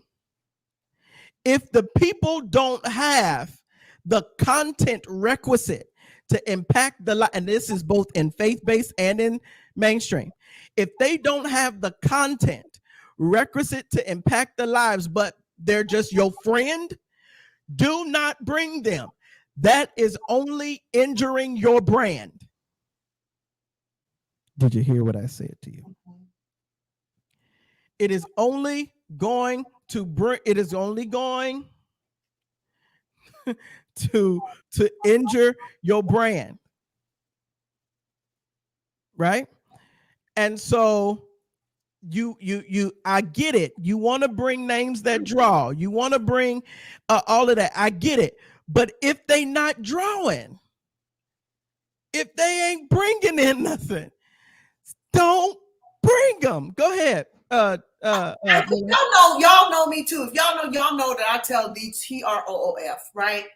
When I talk about that clout thing, when I do a budget in terms of what I'm paying, what people are worth, I count up the cost and I'm like, is this speaker worth 50 registrations? If it costs me 50 registrations to bring them, will 50 people actually register for them to come? And we're talking about 360. Mm-hmm. Sometimes people and this is not about money, it's about value. People will value the named person who brings 0. And then you have a no-name person who 50 people will fly to a nation. Right. Q, you know what I'm talking about. Will bring hordes of people with them, but we ain't nobody though. But the value that we brought to that event was tens of thousands of dollars and get treated like trash. But the people with names who want spotlights, 0. And you really have to think, we're talking about that 360. Some people only want to be on the marquee, but they don't want to bring people because they don't want you to have access to their people. Come on. But we're bringing in people, which brings in capital, all the airlines, passports, right, food, hotels, but and treat us bad and then wonder why, like, our people can't see and they're not going to say nothing. People know when their leadership is hurt. Yes. So sometimes we undervalue the power bringer. The people who actually fill up your event are probably not the people who are behind the microphone. But we want to pay the bulk of the conference money to the person whose people are only going to come to the free services. But they're not going to register. But we got a picture though. And so I'm sorry, y'all. Some people just need to feel felt or heard, or right. You know what I'm saying? Sing. But we don't appreciate those heavy bringers, the magnets that really bring their whole teams of people to events and get treated poorly. But half this ballroom is because I told somebody the good news. And then when that person leaves, you go, well, how did my registration fall? Because you forgot, that there are different types of vessels in here. But we treated this person bad because they weren't a big name, but they were a big draw. Come on. That's just the real. That's just the real. Anybody that knows, I travel with teams. And people will come and register for, which is why I started getting so many engagements, because they like, if you bring him, it's going to be a good 10, 15 folk that come with him. People will not like you and invite you to events because you roll deep. I've been there. Oh, she got 40 dancers that are going to come with her. Let's bring them. Don't even like me. Okay. Come on. Say that part again. Say that last part again. Don't even like me, but they know if I show up, it's going to be people. Come on. And I think in that perspective, or in that place, it's because you know when you're coming in like that, not only is it integral for your people to see how you're able to roll past even some of that treatment, because you didn't bring them just to pad, the finance. You brought them because there's a purpose in their being there. And so it's easier for you to find the focus, for that, as opposed to the devaluing that you might be experiencing. Because like you said, when I walk away from it, you go know there's a void. It's done. You're going to know that there is a void. And that's not prideful to say. Right. That's confidence and knowing that, when you're a good lead, people don't have a problem following where you're taking them. You know what I mean? Come on. And so in that same vein and in that same place, I've looked at, as we all have, you look at events and this is just where I am maybe. And I count that up and I go, okay, should I bring, because I know they need a certain thing, should I bring this group to this? But I look and see, is it value and who's there integrally, or are they there just because everybody know their name? Mm-hmm. But there's no substance to it. That's why you got to be able to do your due diligence. Don't just look at them because they have a draw like a TD Jakes, but no content, to put into your life or to pour into that experience. You know what I mean? That's going to be a greater takeaway than the first 24 hours of being high off of, the experience. What is your goal? What are you really, really looking to do? Whether you're going as we do and take people places, or if you are hosting an event, you got to know, because at the end of the day, I've done the opposite, where I took them to some places and they can't wait for the debrief. Yeah, because they gonna let you know. We had an awesome time with you or with certain, but the ones who were the ones, it's like they lose respect because now you showed them that other side. So I'm mindful now, lesson learned. I'm careful now, about some of that. Somebody said it, because the purity matters. Don't do something because it's going to put money in your pocket. Be clear which side of this you need to be on. Now, there are times, where you're doing what you're doing because it's beneficial beneficial. You need, to build up financially because you are getting ready to take 25 people out of the country. And you know what I mean? Or your ministry needs some replenishing because you're doing ministry. You're not just getting a bankroll. Right. Because some people are in it for prosperity and there's nothing pure about their purpose. They just want to prosper and say, they have this. Don't do that for that reason. God will show you what he really gonna work with because of those things. But if it is, make it for a pure purpose, not just to have, the bankroll without doing the ministry part that comes with it. Or the other side is the business part of this. Make sure you really know your own truth, on all of these sides. But I kind of want to dig into the opposite end of this a little bit. I guess I'm going to stir some stuff real quick here, and that is people, registrants, attendees want to come and pay $10 for a $1,000 experience that's going to give them a $10,000 transformation. Woo! That is okay.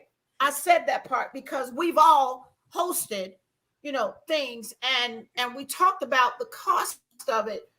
But know your host at the same time. They're not trying to get nothing past you. We're going to give you more than your money can ever be invested in, because you ain't buying what I'm about to do. You can't.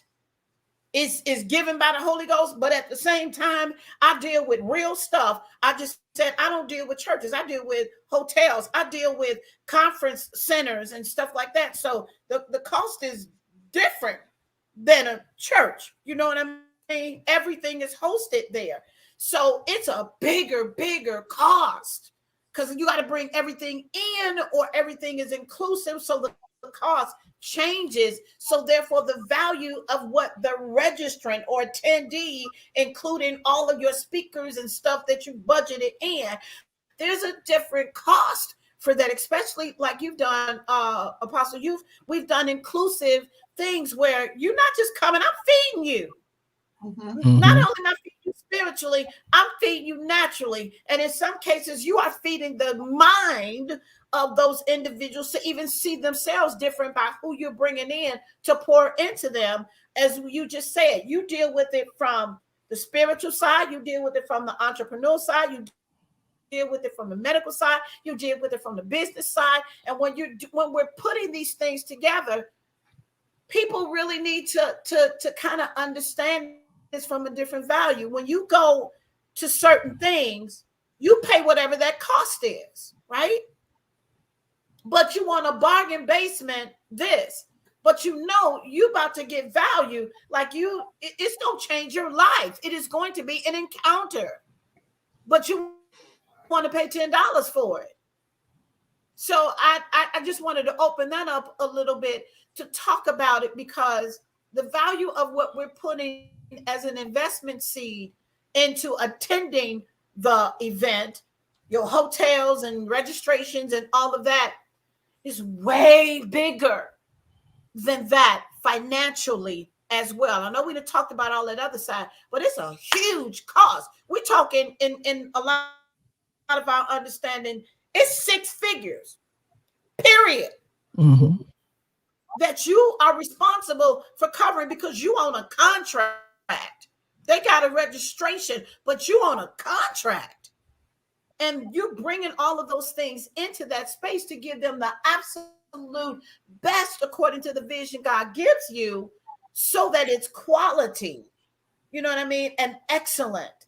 And we don't question that when the world requires us to pay Beyonce $700, and that woman don't know you, ain't never gonna know you, ain't gonna see you, $2,000 just to be closer, so you can feel the sweat, off of that stage. For what? It's not going to impact anything after that, but we're not willing to invest in our own spiritual growth in that same mentality. This is what I think we miss. It's all a numbers issue. Mm-hmm. So where the money comes from can change, but the finances have to be there. So there's either one or two ways. One, let's just say what everybody always says: registration never covers the cost of the event. Ever. It just subsidizes a portion of it. But because Volunteer Service Girl has worked on arena events, right? It might be free to the public, but somebody paid for it. Somebody sponsored it. So people will pay for numbers. A lot of our events don't draw big numbers. We don't keep numbers. We don't have any. So when we go for sponsorships, we have no data.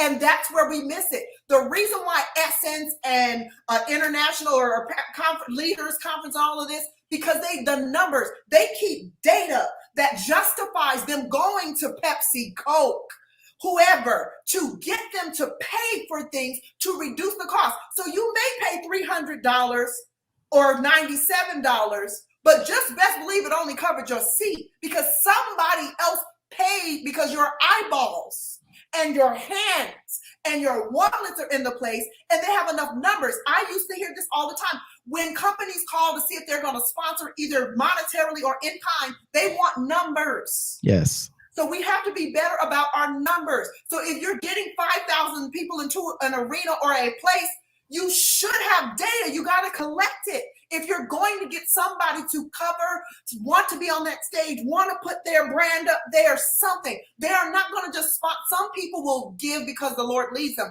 Other people will give because the numbers lead them.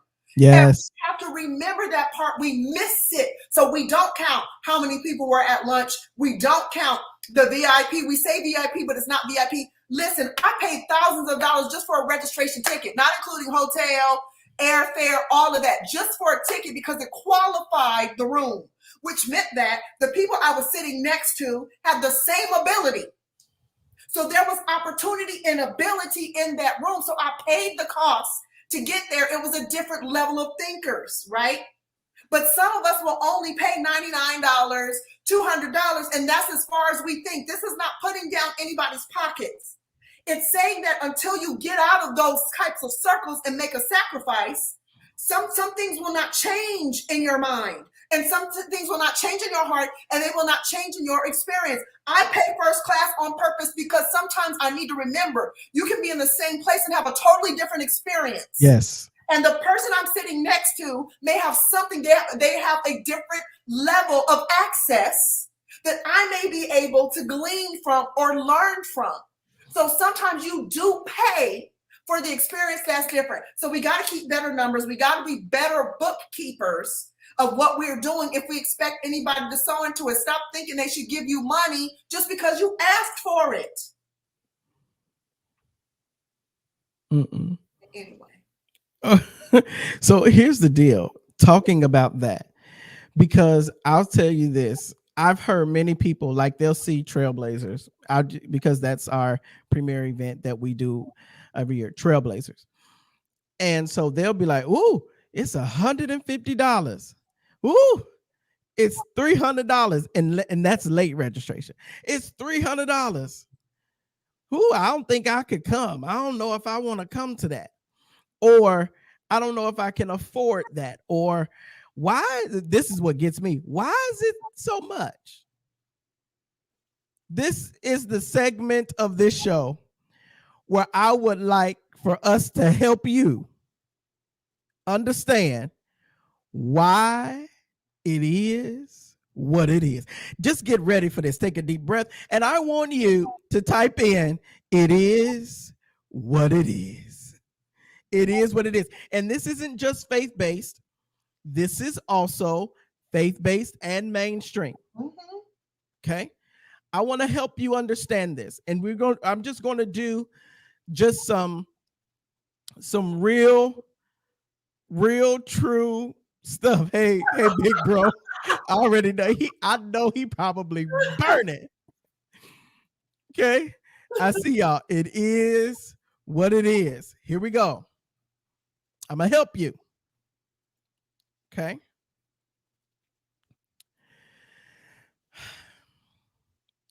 If in fact you are going to an event, let's say it is at a hotel, I want you to automatically start off with $10,000. This is where we're going to start. Okay. We just gonna start at 10. Okay. Here it is. Oh, you want to come on? I said I will send you the link. Bro, don't tip me with a good time. Here's a matter of fact, I'm gonna send you a link. I'm gonna send it because Mike Drake gonna come over here and go off on everybody. No. And then remember in their contracts, and like not only do you have the fee, sometimes then you have plus, you have the extra 20%. Sometimes you have a food and beverage minimum plus the 8.25 or whatever tax. And sometimes they will charge you a 20% additional. That's it. Come on, that you have to have over the price that they hold just in case. Yes. So the quote you get is not what you end up. And that's usually a minimum of a 4-figure. Period. Woo! So what you think you paid? They're like, oh no, that's 20%. But you didn't do the math. It's in the contract. But when it comes to that payment, you're like, I gotta come up with an extra thousands of dollars that you gonna give me back when we're done. When we done. And here's another part. The host, if they not feeding you, they still got to feed these people that you benefit from.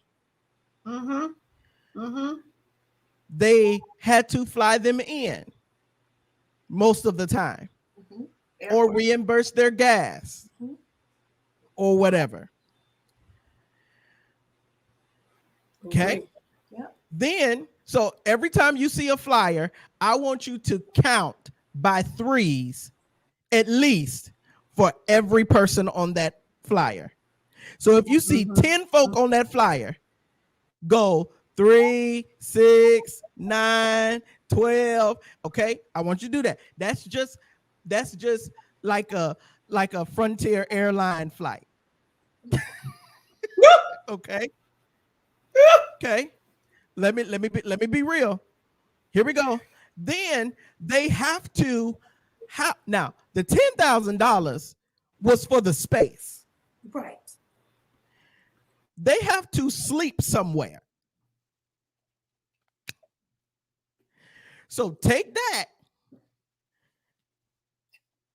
And that's all them speakers. Now, on top of that, they want to or need to be paid for their services.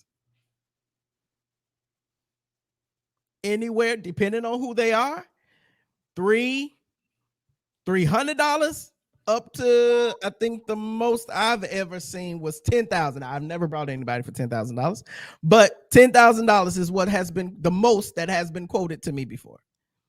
Okay, $10,000.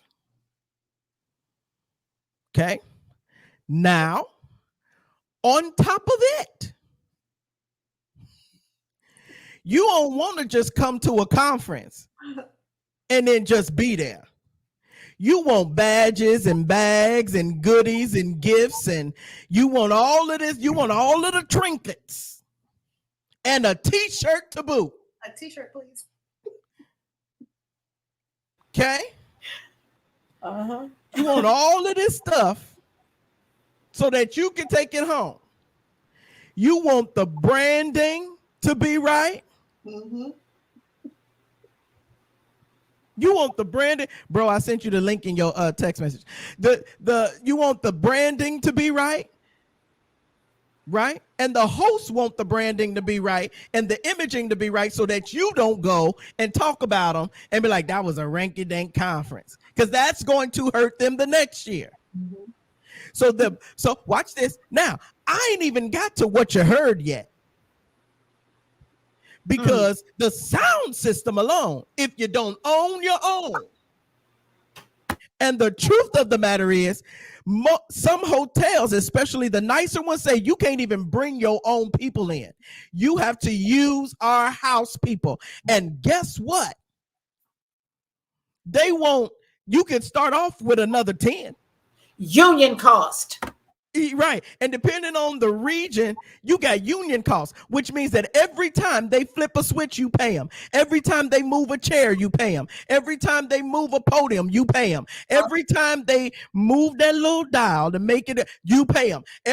You got to pay them everything if they got union costs.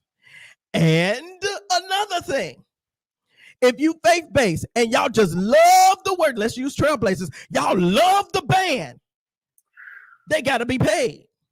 Yeah. You love the worship team, they got to be paid. Talk about it. All of these things that you so enjoy, that costs. But then you want to pay $50 and say, well, the registration should have paid for it. Boo boo, your conference bag and your badge and your t-shirt, that was the $50. No. Right. Because No. if it's a t-shirt of quality, it's gonna be a little bit more. Bags of quality gonna be a little more, especially if you got branding on it, and then you got other things in that bag. You're right, it'd probably be a little bit more. It is. You see what I'm saying? It all it's all got to be. Listen, I'm gonna bring my bro on real quick. He on here, the businessman himself. He about to get. I know he about to unload. All right. So this is Michael Drayton. He's a businessman, and he knows faith-based and business. But he's like, listen, this whole church thing. Yeah. Look, this whole church thing, y'all church folk crazy. But I love the Lord though. I know you do. I wanted to add some color because you called me earlier. Yeah. And I don't know who's listening, but I wanted to share two experiences. There's a conference called Skybridge. There's a Skybridge conference where hedge fund managers go. And I've always wanted to go, and I finally got registered to go, but somebody died, and your sister, my wife Danielle, is like, you need to go to the funeral, and I was like, they're dead. Why am I going to the funeral? I loved them when they were alive, so seeing somebody but the wife won that battle. But what is interesting is people want wealth, but they don't want to be cut. Because I think that what the believers don't understand is there's always these instances of something having to be cut or sacrificed for there to get on the other side of what they're believing God for. But we don't want the pain and the suffering that is required to get to the other side. So we're not really experiencing the fullness of God because we haven't come to grips with Calvary, because what we do today is a direct result of having access. We have access because Jesus had to be shredded. And so when he was on the cross, when Jesus was on the cross, there's a very pretty picture of how he died. Mel Gibson did, I think, one of the best portrayals. He was not recognizable. That means that he was ripped to shreds. But because he was ripped to shreds, I think one of the prophets said the veil was ripped from the top down. That was required for you to have full access to the kingdom. What makes you think that you're going to escape that? Now, Jesus did that for you in the spiritual sense, but you have to pay the price. And the Skybridge conference, the minimum, I tried to get in on a deal. I'm going to skip in because I'm Black. Because so I reached out to I reached out to the person. He was working in the Trump administration then, but I reached out to him and say, hey, y'all don't have no black people in there. They laughed and was like, well, we'll give you a rate, but it was still a 4-figure rate. So it was like between $5,000 and then $6,000, and there's more to have more access. Here's what's critical. Anytime somebody is charging you $5,000, the understanding is the information is going to be far more valuable, so you understand your risk and your reward ratio. And so I paid 1 year, didn't go. The second year it went up. There are some conferences that are $10,000 registration fee to get in. Come on. Right. And so it's the value. People will pay for what they value. The problem with our culture, unfortunately, we have an abundance of talent and gifts.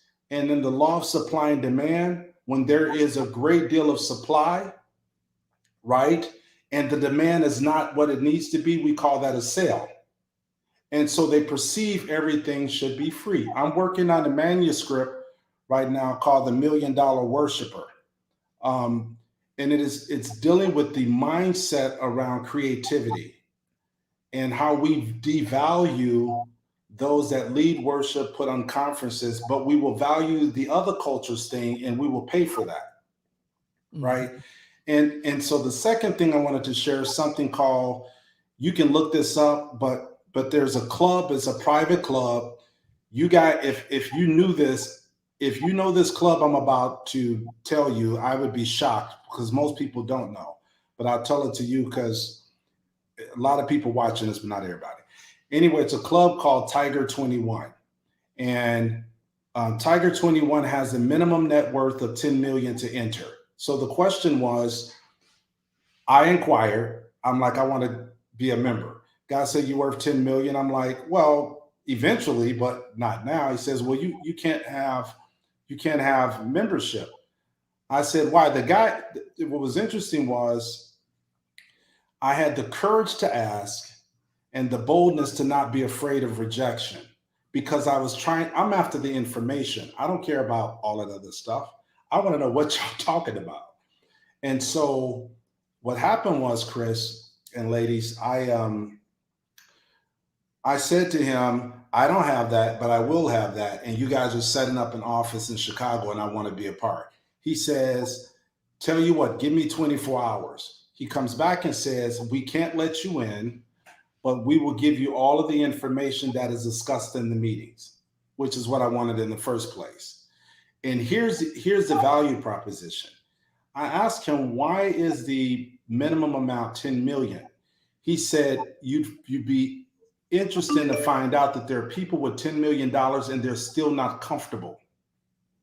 They still have anxiety around value. So when you're arguing with people over $50, you have this blank, like we waste $50. America is so abundant, you can walk down the street at some point and you'll run into $50. The people are really rejecting the value proposition. Right? Because I dare say if you had Oprah there or Beyonce there, the dynamic would change. Or whoever they perceive as being somebody great, the dynamic of, oh, well, we'll pay to see that person because of how they place value. So my challenge for you is, here's what I've learned in ministry. And I've been in ministry, been in music ministry, as you know. People ask me how much you charge, and I have a standard rate. My wife says it's ridiculous, but my wife would say you charge too much, but I don't listen. My wife's on a need to know basis. Like, you don't need to know everything. Case by case basis. You don't need to know everything. But what I find is that I have a standard fee for charging people, right? So a guy asked me one time, years and years ago, Chris, I was a young stockbroker. He said, I want you to play for my wedding. How much do you charge? My standard was $3,000. Even if I was playing for a half an hour, you paying me $3,000. Or go find a different version and just pay them, because this is not a need for me. This is a want for me. I enjoy doing it. So, and he said, I can't afford 3,000. I said, then how close to that number can you get? Instead of saying, well, I'll just kind of do it out of the kindness of my heart. Because you have to watch you have to be critical of what you're speaking, because death and life is in the power of the tongue, right? So I said, how close do you come? He says, well, I can probably pay you like 2,500. And then I said, well, I can't do it for 2,500. Now, keep in mind, the cost for doing the wedding was all of $50. What difference does it make? The point I'm driving home is, we ask too low, we leave too much money on the table. But let me go a little deeper. He paid it. He has 10 to at least maybe 10 to 15 friends that will pay that same amount of money. That's my audience. So I will cater to them instead of chasing somebody around for a two-figure amount of money.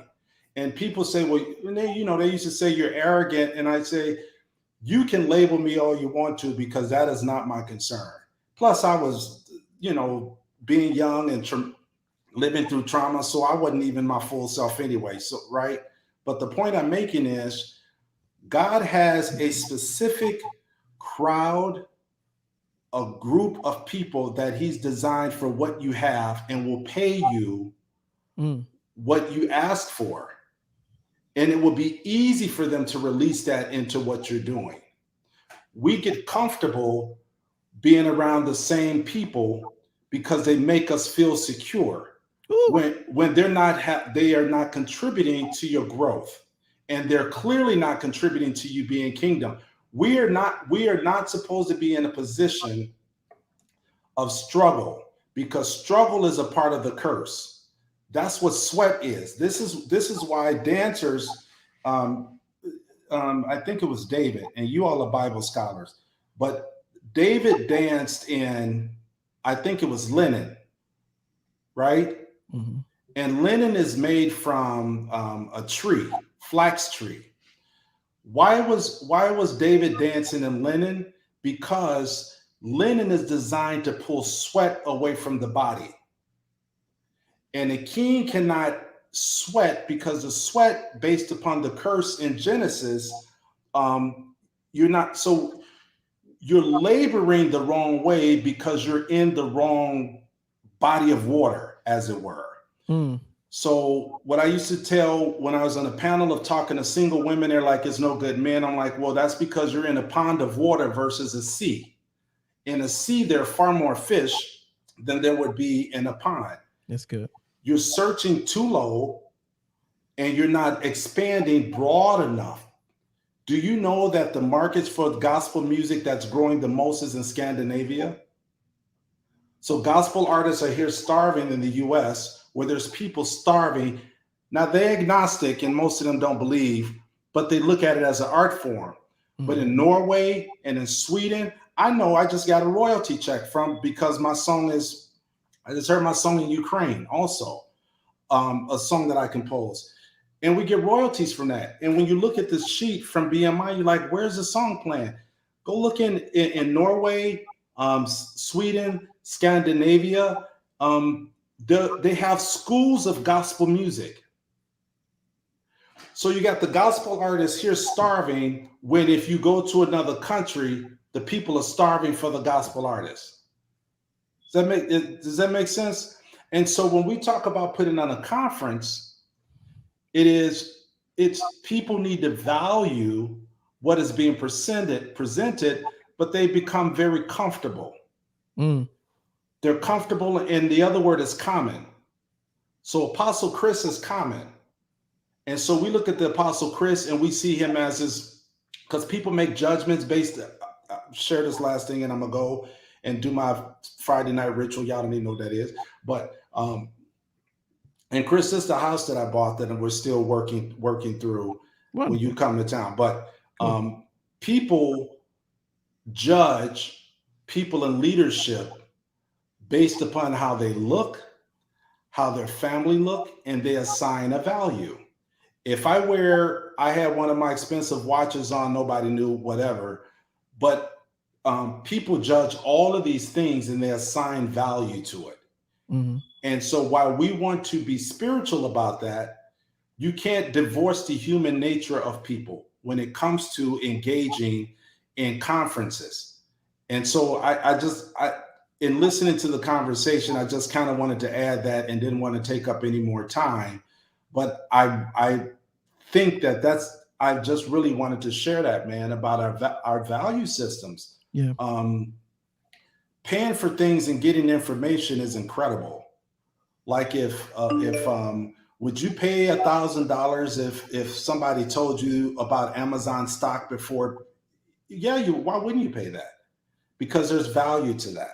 Mm-hmm. And so when you're doing conferences, there's myriad of costs associated with conferences, and people want to pay, they want to devalue what you're doing because, I hate to say this, our culture thinks stuff should be free. We want everything. We want to hook up. Like, can you hook me up? Yeah. Can I get in free? And that's really not helpful. But I thought I'd share that with you, and then I'll just kind of listen in. I appreciate you, bro. Appreciate you, man. I'm out. All right. All right, bro. Absolutely. So yeah, so we're talking about the value of things, the cost of conferencing, and the cost of what it is that we do. And what he was just talking about is just, sometimes what we were talking about as well is we're looking at so much. Carl Cynthia says, sad, but he's telling the truth. Yeah. So there's so much cost once again in both faith-based and in, I don't want to say secular arena, but just mainstream arena, right? Mm-hmm. Like Pastor Rakisha has done corporate events. There's still a cost for that, right?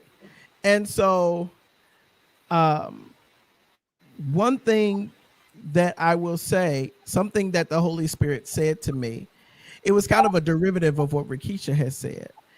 She has said before, you don't need a miracle for what you have a method for, right? Mm-hmm. And so Holy Spirit said to me, coming from this last Trailblazers, Chris, you don't have to have faith for something you have a formula for. And so if you've got a formula, if you've got a method, you don't have to go, who Jesus? Jesus gonna work it out. Jesus gonna work it. No, you're just gonna have to do what you've got to do. And he made a point, and me and Pastor Rakisha had talked about it. Me and Prophetess Q have talked about it. That was Brad Grammer. Pastor Rakisha and I, Prophetess Q and I have talked about it and said this. I talked to Pastor Rakisha and I was saying, was it earlier today, sis, that we talked? Yes. And I was, Jesus. And I said, and I was like, truth of the matter is, sometimes you need to realize when your audience has shifted. And a lot of times we will hold events, conferences, and everything because it's safe, security, or it just makes us sometimes it's the safety of validation. Mm-hmm. But there's a whole other people. I've had people who were giving money, let's just say, to this past Trailblazers, who was like, yeah, I'll sow money, but I'm not coming. Mm-hmm. Ask them why. They were like, yeah, because that ain't really my thing. Right? Mm-hmm. But then when I told them, all right, we're going to do Trailblazers Ignite, it's going to be an international destination conference, smaller, more nitty gritty, down to business, have excursions, yada, yada, yada. They like, oh, I'm there for that.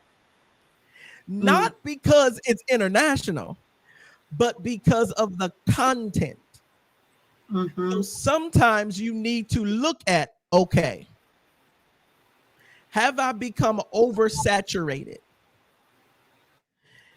Mm-hmm. If they're saying they only want to pay $50 because it's the same old, or they're used to you, they become common with you, then you need to start shifting your audience to increase your value, increase the worth of whatever it is.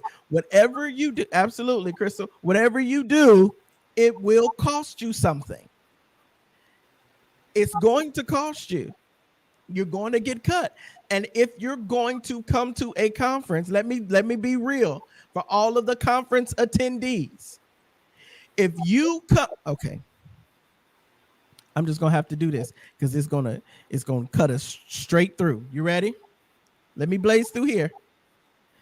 I said to Pastor Rakisha in backstage before we came on here, I said perhaps, and this is for all of us that love to hop from creative conference to creative conference, dance conference to dance conference, and all of this stuff. And I said, perhaps, y'all might get offended. Y'all know I love you anyway, but y'all know we all truth tellers on here, and we cut you because we love you. Perhaps the reason why we only get talent shows for conferences because we're only giving $50. So what we can afford is only a talent show.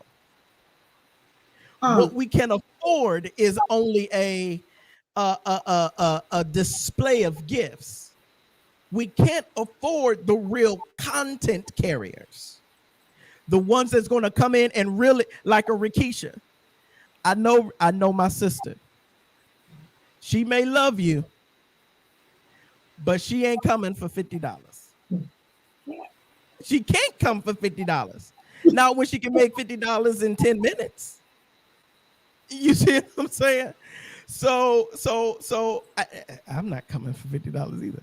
So the thing is, I know Q ain't either. So the thing is, what we do is we have these conferences, and it's just a bunch of dancers doing their pieces but it's only $50 because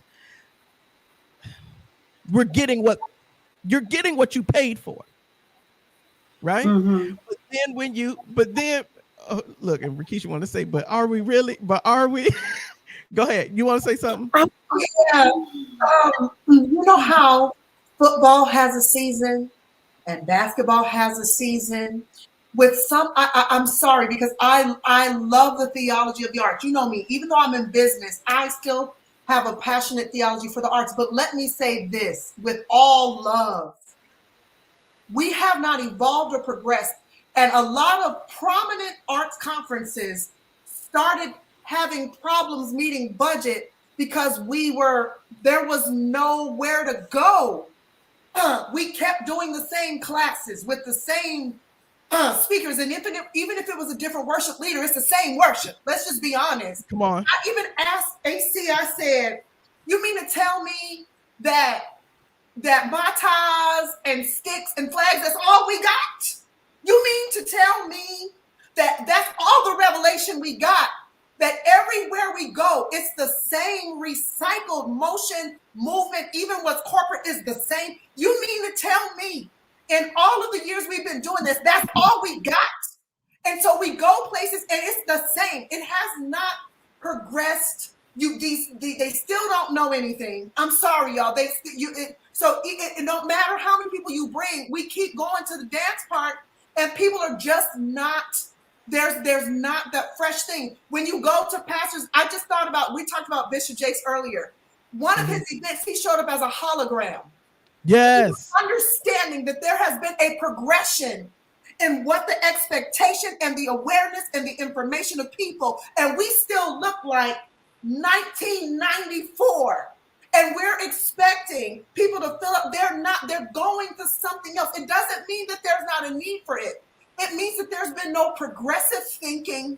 There's been not much revolutionary action. And still the musicians and the singers, because there's been more investment in them, they're further along. than some of the more creative expressions. It's not their fault. What I'm saying is because they only had so much to go on and there hasn't been an investment in the development and the education of that, people aren't flocking to it as much anymore because there's a gap of progress that's there and they're just not going to pay for it. And these are the popular conferences, and not everyone. But if you look, the conferences that used to meet budget before they open their doors are begging for dollars now from the platform. So it's time to consider some new things in our off season. Come on. Absolutely. That's so true. Prophetess Q, did you want to say something or are you good? Yeah. As sensitive as I can and not take that mama mode, but I don't have a choice but to take the mother role right here. And say that some of the challenge is we do move through these events, conferences, and such out of two things: familiarity and being common, because we now make them reunions. I can't wait to go back because I'm going to see my people. I'm just gonna go there. I'm going to go back. Can't wait. I'm looking forward to it in 2025 already, knowing that it's going to be a repetitive, recycled system without any effort of change, because it's now your marketing platform without realizing, and I'm talking about from the perspective of attending these things, is because even if you go back, I use this for dance. Even if you're going to repeat something, learn how to elevate it. Learn how to bring another level, even if it's the same thing. Learn how to find out, be okay with being different. Be okay with being set apart. Be okay with being unique. If I'm going to teach the same classes in my conference for 10 years straight, there better be some revelation for elevation's sake, not elevation for revelation, the opposite way. Because if I don't elevate you, you'll never be in the temperament to even get it differently. So to keep going back, go ahead. These are now family reunions. These are now class reunions. Oh my God. And you won't even venture anywhere else to do anything different because those people are not in your popularity circle of cycle that you continue to do. That's why Trailblazers is unique. It's not just feeding the talent of man. It's giving them essence for content's sake, so that you leave there to do exactly what it says. Be a trailblazer. Go pioneer something. Go set something else on fire instead of trying to reestablish or reburn something that's already burnt up and done. We don't want to venture. I said I was going to go there. We don't want to venture out because those people are not popular. Those people don't have enough conversation in the same circles. But isn't that what it's not supposed to do? If it's your circle, it can't let something else in. So try something different. The least you can say is you made a different effort. If I keep going back to the same thing, expecting something different, what does that make me? Insane. What does that make me? The man Brother Mike said, he's looking into some different things because he's looking for a different elevation of his mind for the outcome of not just his family, but his life, his education, his being, just to stretch into something different. The faith base is the one area where we will not evolve. We just keep revolving. Right. We won't evolve. We won't grow into something different. We want to keep revolving. We want to keep repeating. We want to keep I can't reach my water on that. Entertaining. But I need my water. On, you know it's the truth. Right. I have to keep on because I know I need to. You know it's the truth because And it's not to put anybody down. It's really not, but it is to awaken God's people. You keep investing in the same thing at the same level. Don't expect a wealth exchange. Don't expect a wealth growth. Don't of mind, body, spirit, your gift, your talent, where you're serving, what you're doing. If you keep repeating the same thing, there are people out here, and I just mentioned, yours is it's giving you something different.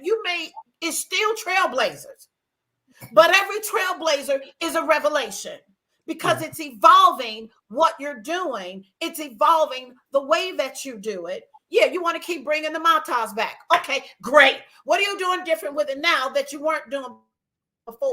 What is your revelation now that you didn't have before? What is your elevation now? Where's your creativity now? Where is your understanding now? Where's your wisdom in it now? Where's your knowledge in it now? You know what I mean? If you're gonna keep doing the same thing, level up some kind of way. Find another altitude. You know what I mean? And in those, and in a lot of those, they're paying a lot of money to repeat the same thing. Jesus Christ. I mean, which is back to the foundation. What's your purpose? What's your purpose in what you're doing? You know what I mean? As a conference host, as an attendee, don't keep going to these events. And I will bank on this. If you come to Sprinkle to a Splendor, you can't be the same. That is what we labor for, is you cannot be the same. I can't, because the revelation of even what it says, you got to spring into his splendor. That means you need to grow into what he's given you, what he's given you for, not just to be able to say you got it. What'd you get? I asked that question. What's your expectation in attending? That's in the questionnaire. What is your expectation? So we in our planning, it's not to change the dynamic of the vision, but it is to count it in, because I'm counting you in, not just to attend, but what are you taking out? Then we check with you. Did it live up to what your expectations were? Are you getting what you came there for? And what were you expecting? And what are you doing to put into it? Don't tell me you had a good time. That's great, but I'm not interested. I'm not interested that you had a good time. So whoever you're hosting, if somebody come to my home, I want them to have an awesome time, but I want them to have an awesome time to the point that they're going to want to come back. Wow, every time I come in Q's house, it's so peaceful. We actually hear this. Every time I come there, it's hard to leave, but it's dark out here at night. Oh God, we don't have street lights. I'm kind of in the country. Chris, no, he's been here before. So people they're willing to risk it because they don't want to leave. Right. Yeah. So whatever you're planning, make it so much so that they don't want to leave it. Even if they're going to keep coming back, don't repeat it. So there's no two the same. No two experiences, no two encounters to be the same, which is where that's where we get cut. Because I can't let this be familiar. Because now I'm in trouble with God if I just let it be familiar. I want it to be drawing, yes. But at the same time, oh yeah, we're going to put the excellence of it in there, but you're not going to do $50 here. No. The circuit, go ahead. The circuit can hurt us. We think about circles, even speakers run in circles, and we have to watch that too. And one of the things, you stirred me up, Prophet Q, one of the things that I recall as a professional event planner is when we go to events, they expose us to innovation and technology, presentation, options to make what you've done another level. And sometimes when we need to go to different experiences, I've gone to 10X with Grant Cardone. I learned so much. I did not get the cheap seat either, but I saw that there was a $97 ticket, a $397 ticket, a $997 ticket, and then they had Diamond, a $10,000 ticket. And your experience and your proximity and your access, same place, different experience. It taught me about branding, things to do, sitting in the seat, because I went somewhere completely off the circuit, different than what I'm used to. And I try to find events to stir me up to greater works, to open me, not to copy, because that's what some people do.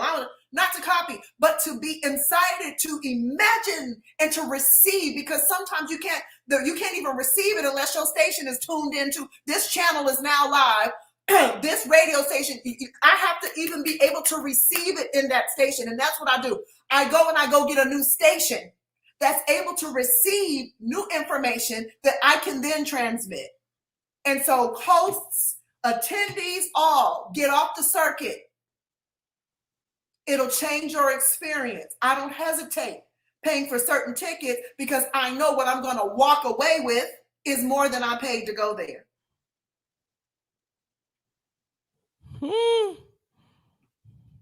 This is good to me.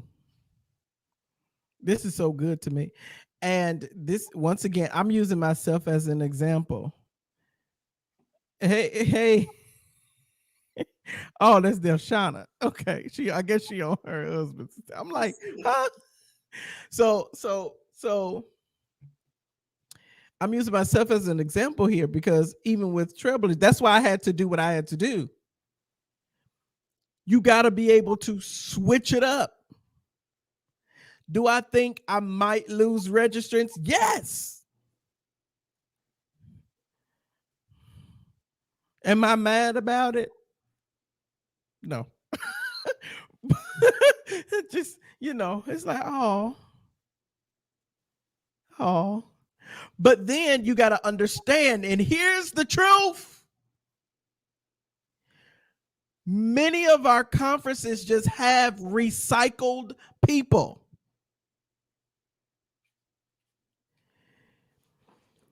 Recycled people.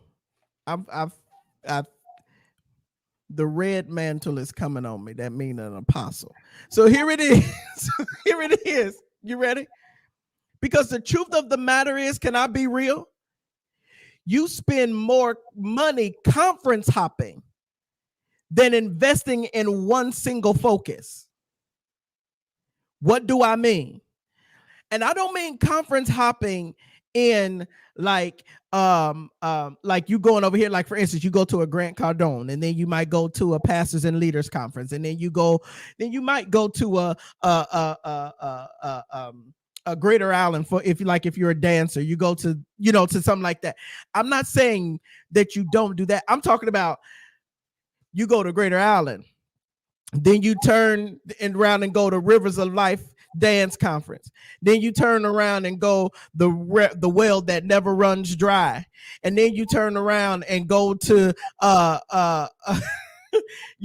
praise dance 101. Then you turn around and you go, you're literally spending a lot of money. Watch this, going to the same conference, just in a different location, to hear the same thing from the same people. Pastor Rakisha will tell you this year Trailblazers, I was like, oh no, you're not talking about books. Oh no, you're not talking about East. No, you could talk about East, but your subject is going to be something totally different. You're going to talk about something totally different. What I need you to do, no. Dance class ain't just going to be 5, 6, 7, 8. No, it's going to be something totally different. Flag gonna be it ain't gonna be this how you do a figure 8. Nope, something different. The reason why is because what we ain't gonna do is be recycle, call ourselves Trailblazers and then recycle. No, it's got to be something new. Gotta be. And I love doing it where you come in and be like, ooh, the midwife gonna get us together, and she will. Right? That's great. But then you come in and be like, yeah, she gonna get on me about my book. And she like, nah, boo. Let me tell you how to bounce back. Let me tell you how to do it. Totally different. And it's like, oh my God, when she was doing it, we had to And there were so many moments, trailblazers this year, where we had to say, all right, everybody, breathe, breathe. Because they came thinking that it was going to be one way, and it was like, no, we coming all the way from over here. And it was so many moments like, okay, everybody, let's breathe through this. Let's go through this and everything, because it wasn't just dealing with, as somebody said earlier, the portals and the thunderous heavens. No, it's like, okay, let's get to you. Let's deal with your inner man. Let's deal with your mind and your soul and all of that good stuff, right? So that's what we had to do. Absolutely, Pastor Darshana.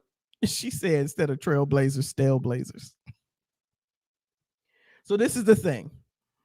Ultimately, y'all, because I don't want to, drag this out. I feel like, let me do this. I'm gonna ask, because there's so much more that we could talk about, and there's so much content that we could give. But guess what? All of us are valuable, and we ain't just gonna keep doing this for the free. Okay, so here we go. And if you got mad about it, what you been listening to this whole time? If you just got mad about what I just said, because I felt you. Father, help the saints. What I'm gonna ask is, Prophetess Q, midwife, if y'all have anything else y'all would like to say, last thing y'all want to say, and then I'm gonna ask everybody that's on this live a question that they'll answer, and then we're gonna go. Prophetess Q, anything you want to say? Last closing, this last call. My last call is going to be simply this. Even as you have titled this to be, is count the cost. But I want to turn that around and say, what are you looking at the value of what it is you are trying to invest in? Turn that thing around in your mind. You're not spending money on conferences. You're investing in yourself. What is your own value and worth? Mm-hmm. And if you know that their presentation is going to meet whatever that request is, stop devaluing and looking for discounts for something that's going to change your life. And I'll close there. All right, good. Midwife? Don't be committed to your history. Really go, when's the last time you asked? Sometimes we do things because we've done things. Not because we've asked, shall I pursue? And so we need to get back to that posture of making sure that we're in season and that we are doing things that are necessary, and not just to say, I did this for 20 years and it's been stale, So go back to that asking, and sometimes in that asking, the answer will be, it's time to move on from here. And don't be afraid. Lane shifting is my thing. I don't believe in staying in lanes and all that. When you have been graced, sometimes you're graced to do that in any realm, sphere, and sometimes you've been in a place so long that it's time for you to move from there, and there is a greater reward, different connections, different circles, different experience, and an opportunity for you to be a student again if you will move forward. Mm-hmm. That's absolutely it. They both said what I would have said. Let me ask y'all this question. How many of y'all, I'm gonna ask y'all two questions, and I'm gonna give you an opportunity to answer. How many of y'all saw value in what was discussed tonight? I want y'all to just put in, I did. And like, it's gonna be three questions. Second question is, for what was just discussed tonight, how much, and we've been on here for 2.5 hours, how much would you have paid for this information? Just be real. You ain't gonna offend us. We just want to know, how much would you have paid for this content that you just received for this last 2.5 hours? Were you impacted? Did it help you? Did you see value in this content? how much would you have paid for this content? I'm gonna start there.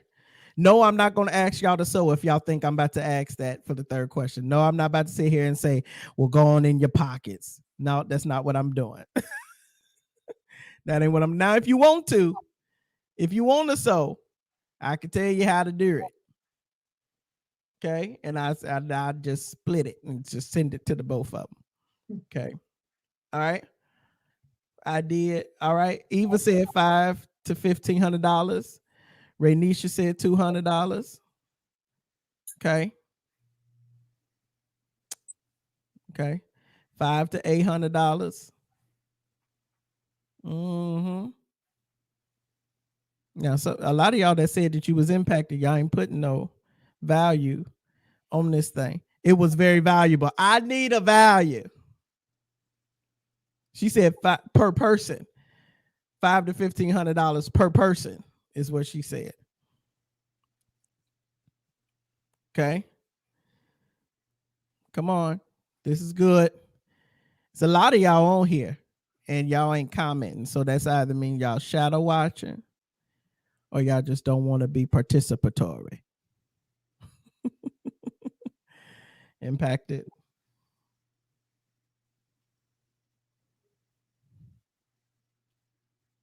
Okay. She said, I not caught the tail end of his heart. Oh, no, it's all right, Raynisha. It's okay. Look, she said I caught the tail end and she already starting at 200. She ain't even got the rest of what we said. Denise Harris said I just got in. Okay. Hey, Denise. Okay. So here it is. Here's my last question. Last question. I ain't even planning on doing this. I ain't talked to them about it. But I'm going to ask the question. Okay, all right. So we got 15 to 2,000. Okay. I did. And the cost of value, $300. Hey, Alicia Coleman. Okay. I see y'all. So we averaging about five to 750 is, if I would say, an average. Is what I'm looking at. Okay, so this is my question. Here we go. What a question. Yeah, I know. Here's the question. If we gave y'all one day, a virtual 1 day session, class, course, training on how to put together a cost-effective yet blowout conference event. We gave y'all all our tools and tricks of the trade about our tips and tools and tricks of the trade, technologies, portals, platforms, staffing, all type like experiential thing, hospitality ideas. We give, I know me and Rakisha do it. We give y'all insight on businesses or companies that will pay you to come to them to put you in front of hotels and event people and CVBs, put you up in a hotel, feed you, spoil you. Always, we gave y'all list of them, give you money and incentives, all of that stuff. If we gave y'all this and we tagged it, because I'm gonna tell y'all now, if we tagged it we gave y'all 1 day and it was $4.99. It ain't gonna be $50. We told y'all we buying that $50 spirit in the name of the Lord God. This was y'all, this is your funnel where you give something free so that you come to some. I ain't even playing on this. This is your free thing. So you might as well just watch this live over again. But what I'm saying is, if we did this course and we did, I'll just say I'm not going less than $3.99 a person. And we gave y'all all the tips of the trade. we give y'all everything. We give y'all a day, and we give y'all the tricks of the trade, skills, tools, the plan you need. We pretty much almost give you an event in a box. Would y'all do? She said can't go less than $4.99. How many of y'all would attend that one-day conference? One-day workshop. Crystal says she attend. Eva says she there. Eva said me. If you would attend, just put me. I got some tools for you, honey. Listen, we all do. I always find the stuff that don't cost you a whole lot of money, but gives a lot of wow. Come on. And we're not talking about Eventbrite. Ain't no Eventbrite. You ain't listen. Just saying. It's how to not use some of these platforms that's getting people. Come on. That be the number one. For how much? She said for how much? At least I said I ain't gonna go less than $3.99, but it might be around $4.99 for a whole day. And you pretty much gonna get everything in a box in the whole packet. How many y'all gonna do it? How many y'all gonna do it? Few folks said me. All right. We got a few folk that said me. She said one day. Oh, Rasharia said higher. It needs to be higher. I know, dog. I feel it. Well, you know what? Maybe we'll talk about it because maybe we might have a VIP and maybe we can. Y'all know I be doing so. I got to say it now so I don't forget. Maybe we could do a regular registration for the day, and then we could do like a VIP registration that's higher, where we might. I got to talk with them first. Mentor you for your next event or something like that, and walk with you through your next event. What was you about to say, Rakisha? No, yeah, go ahead. You had an idea. Oh, we can come together. Oh, anyway, sorry. So we going to Chicago? Yeah. Listen, come together in Chicago. Come on. Listen. You talking about the land that needed the money. Oh, but let me not go there. We weren't even talking about that. But yeah. Go ahead. Yeah. So what I'm saying is if we did that, yeah, we'll do that. And then we'll have like a higher registration to where you'll get like mentored through your thing, and we'll walk you through, help you with your branding, because we know branding, marketing people. We know all of this. Email sequences, everything that you need. Everything. And help you get it together. Get yourself together. I ain't got no room to do a conference or a weekend retreat this year. I ain't got no more room. Ain't none of us got no more room. Why? Because we booked and busy. We got stuff to do. We got to go to Africa for about 2 weeks. I got Anguilla. I got Brockton. I got Virginia. Jesus, I just got tired thinking about all that stuff. Anyways, we're going to get you together. So we'll do that. Keep your eyes and your ears open for it because it's going to be virtual the first time. And maybe we will do a retreat next year or something. Get y'all life together. Okay? Cool. All right. VIP. Rasharia said VIP 2000. That's about right, though. I ain't even gonna hold you.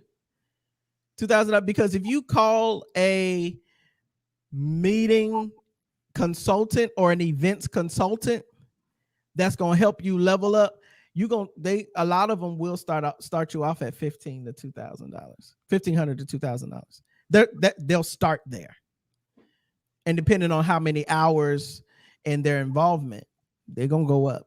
Ask me how I know. I know a few of them. I didn't say event planner. I said an event consultant. Mm-hmm. Okay. So yeah, even like I'm ready for this. Yeah. That email sequence alone, that's worth the registration by itself. Don't even play. And if you don't even know what I'm talking about when I say email sequence, that means you're supposed to be You're supposed to be in that that means you're class. supposed to be in class. SMS notification, all of that. Listen, Lead magnet generation for your event. Anyway, we want to help the saints. I'm just in the season to where I just want to get people to level up, and I want to level up. I want to get people to level up, and if I got to be the example and in sample for people to do it, I'll do it. And y'all know I ain't got no problem having a conversation in front of everybody. Be like, y'all listen, we need to do some changing, because it's the truth, especially in our We're the last ones to make a difference, where you were the ones designed to make the impact. Yeah. And we're not influential even in the church. How are we supposed to be influential outside of it? You know what I mean? Some people don't even know what we do. You know what I mean? And I'm talking about in the church and those we encounter elsewhere. They only know that little part of you that they get to see, which is so small of and minute of all that we really are. So we have to level up, but the first place you level up is in your mind. And you can't do that if you're in the same atmosphere all the time. You got to come out of it. You can't keep expecting something to change if you're in a stagnant place and don't know it's stagnant. That could be dangerous. You know, but I just wanted to give that's a nugget. I'm gonna leave that one right there for free. But the content can't be. We know our value, and we're assets to anybody's lives that we encounter. And it's not to put money on anything, because value doesn't have anything to do with monetary gain. Value has to do with the impact for change. Period. Oh, I'm gonna keep that one. That's mine. All right. Well, hold on to it. All right, cool beans. So listen, that's what we're gonna do. I'm gonna brainstorm with them. We're gonna figure something out. We're gonna put something together, package it together, and we're gonna make it happen. Y'all stay tuned. And y'all know I got to move fast on it. So because I got to get it done. Because I ain't got no time. From the end of September through the rest of the year, I ain't got no more time. So we're gonna have to do something soon. Okay. All right. I love y'all. I appreciate y'all. Rakisha, Q, stay in the queue real quick. All right, listen, I love y'all. Wasn't that good? I hope y'all were blessed by that. I know y'all were. I shouldn't even say hope, because I know y'all were. So I love y'all. Y'all have a great day. Y'all have an amazing day. If y'all want to sew into it, y'all can. I'm not going to put up the graphic, but if y'all want to sew into it, y'all can. If you want to know how you can, you could just inbox me if you don't know how. But everybody else, most of y'all on here, y'all follow me anyway. Y'all know the Cash App, y'all know the Venmo, y'all know all of that stuff, because I do it all the time. So I love y'all. God bless y'all. Y'all have the most amazing night. Y'all have the most amazing evening. Be the solution to somebody's problem, okay? I love y'all. Do the world a favor. Be somebody great. Peace.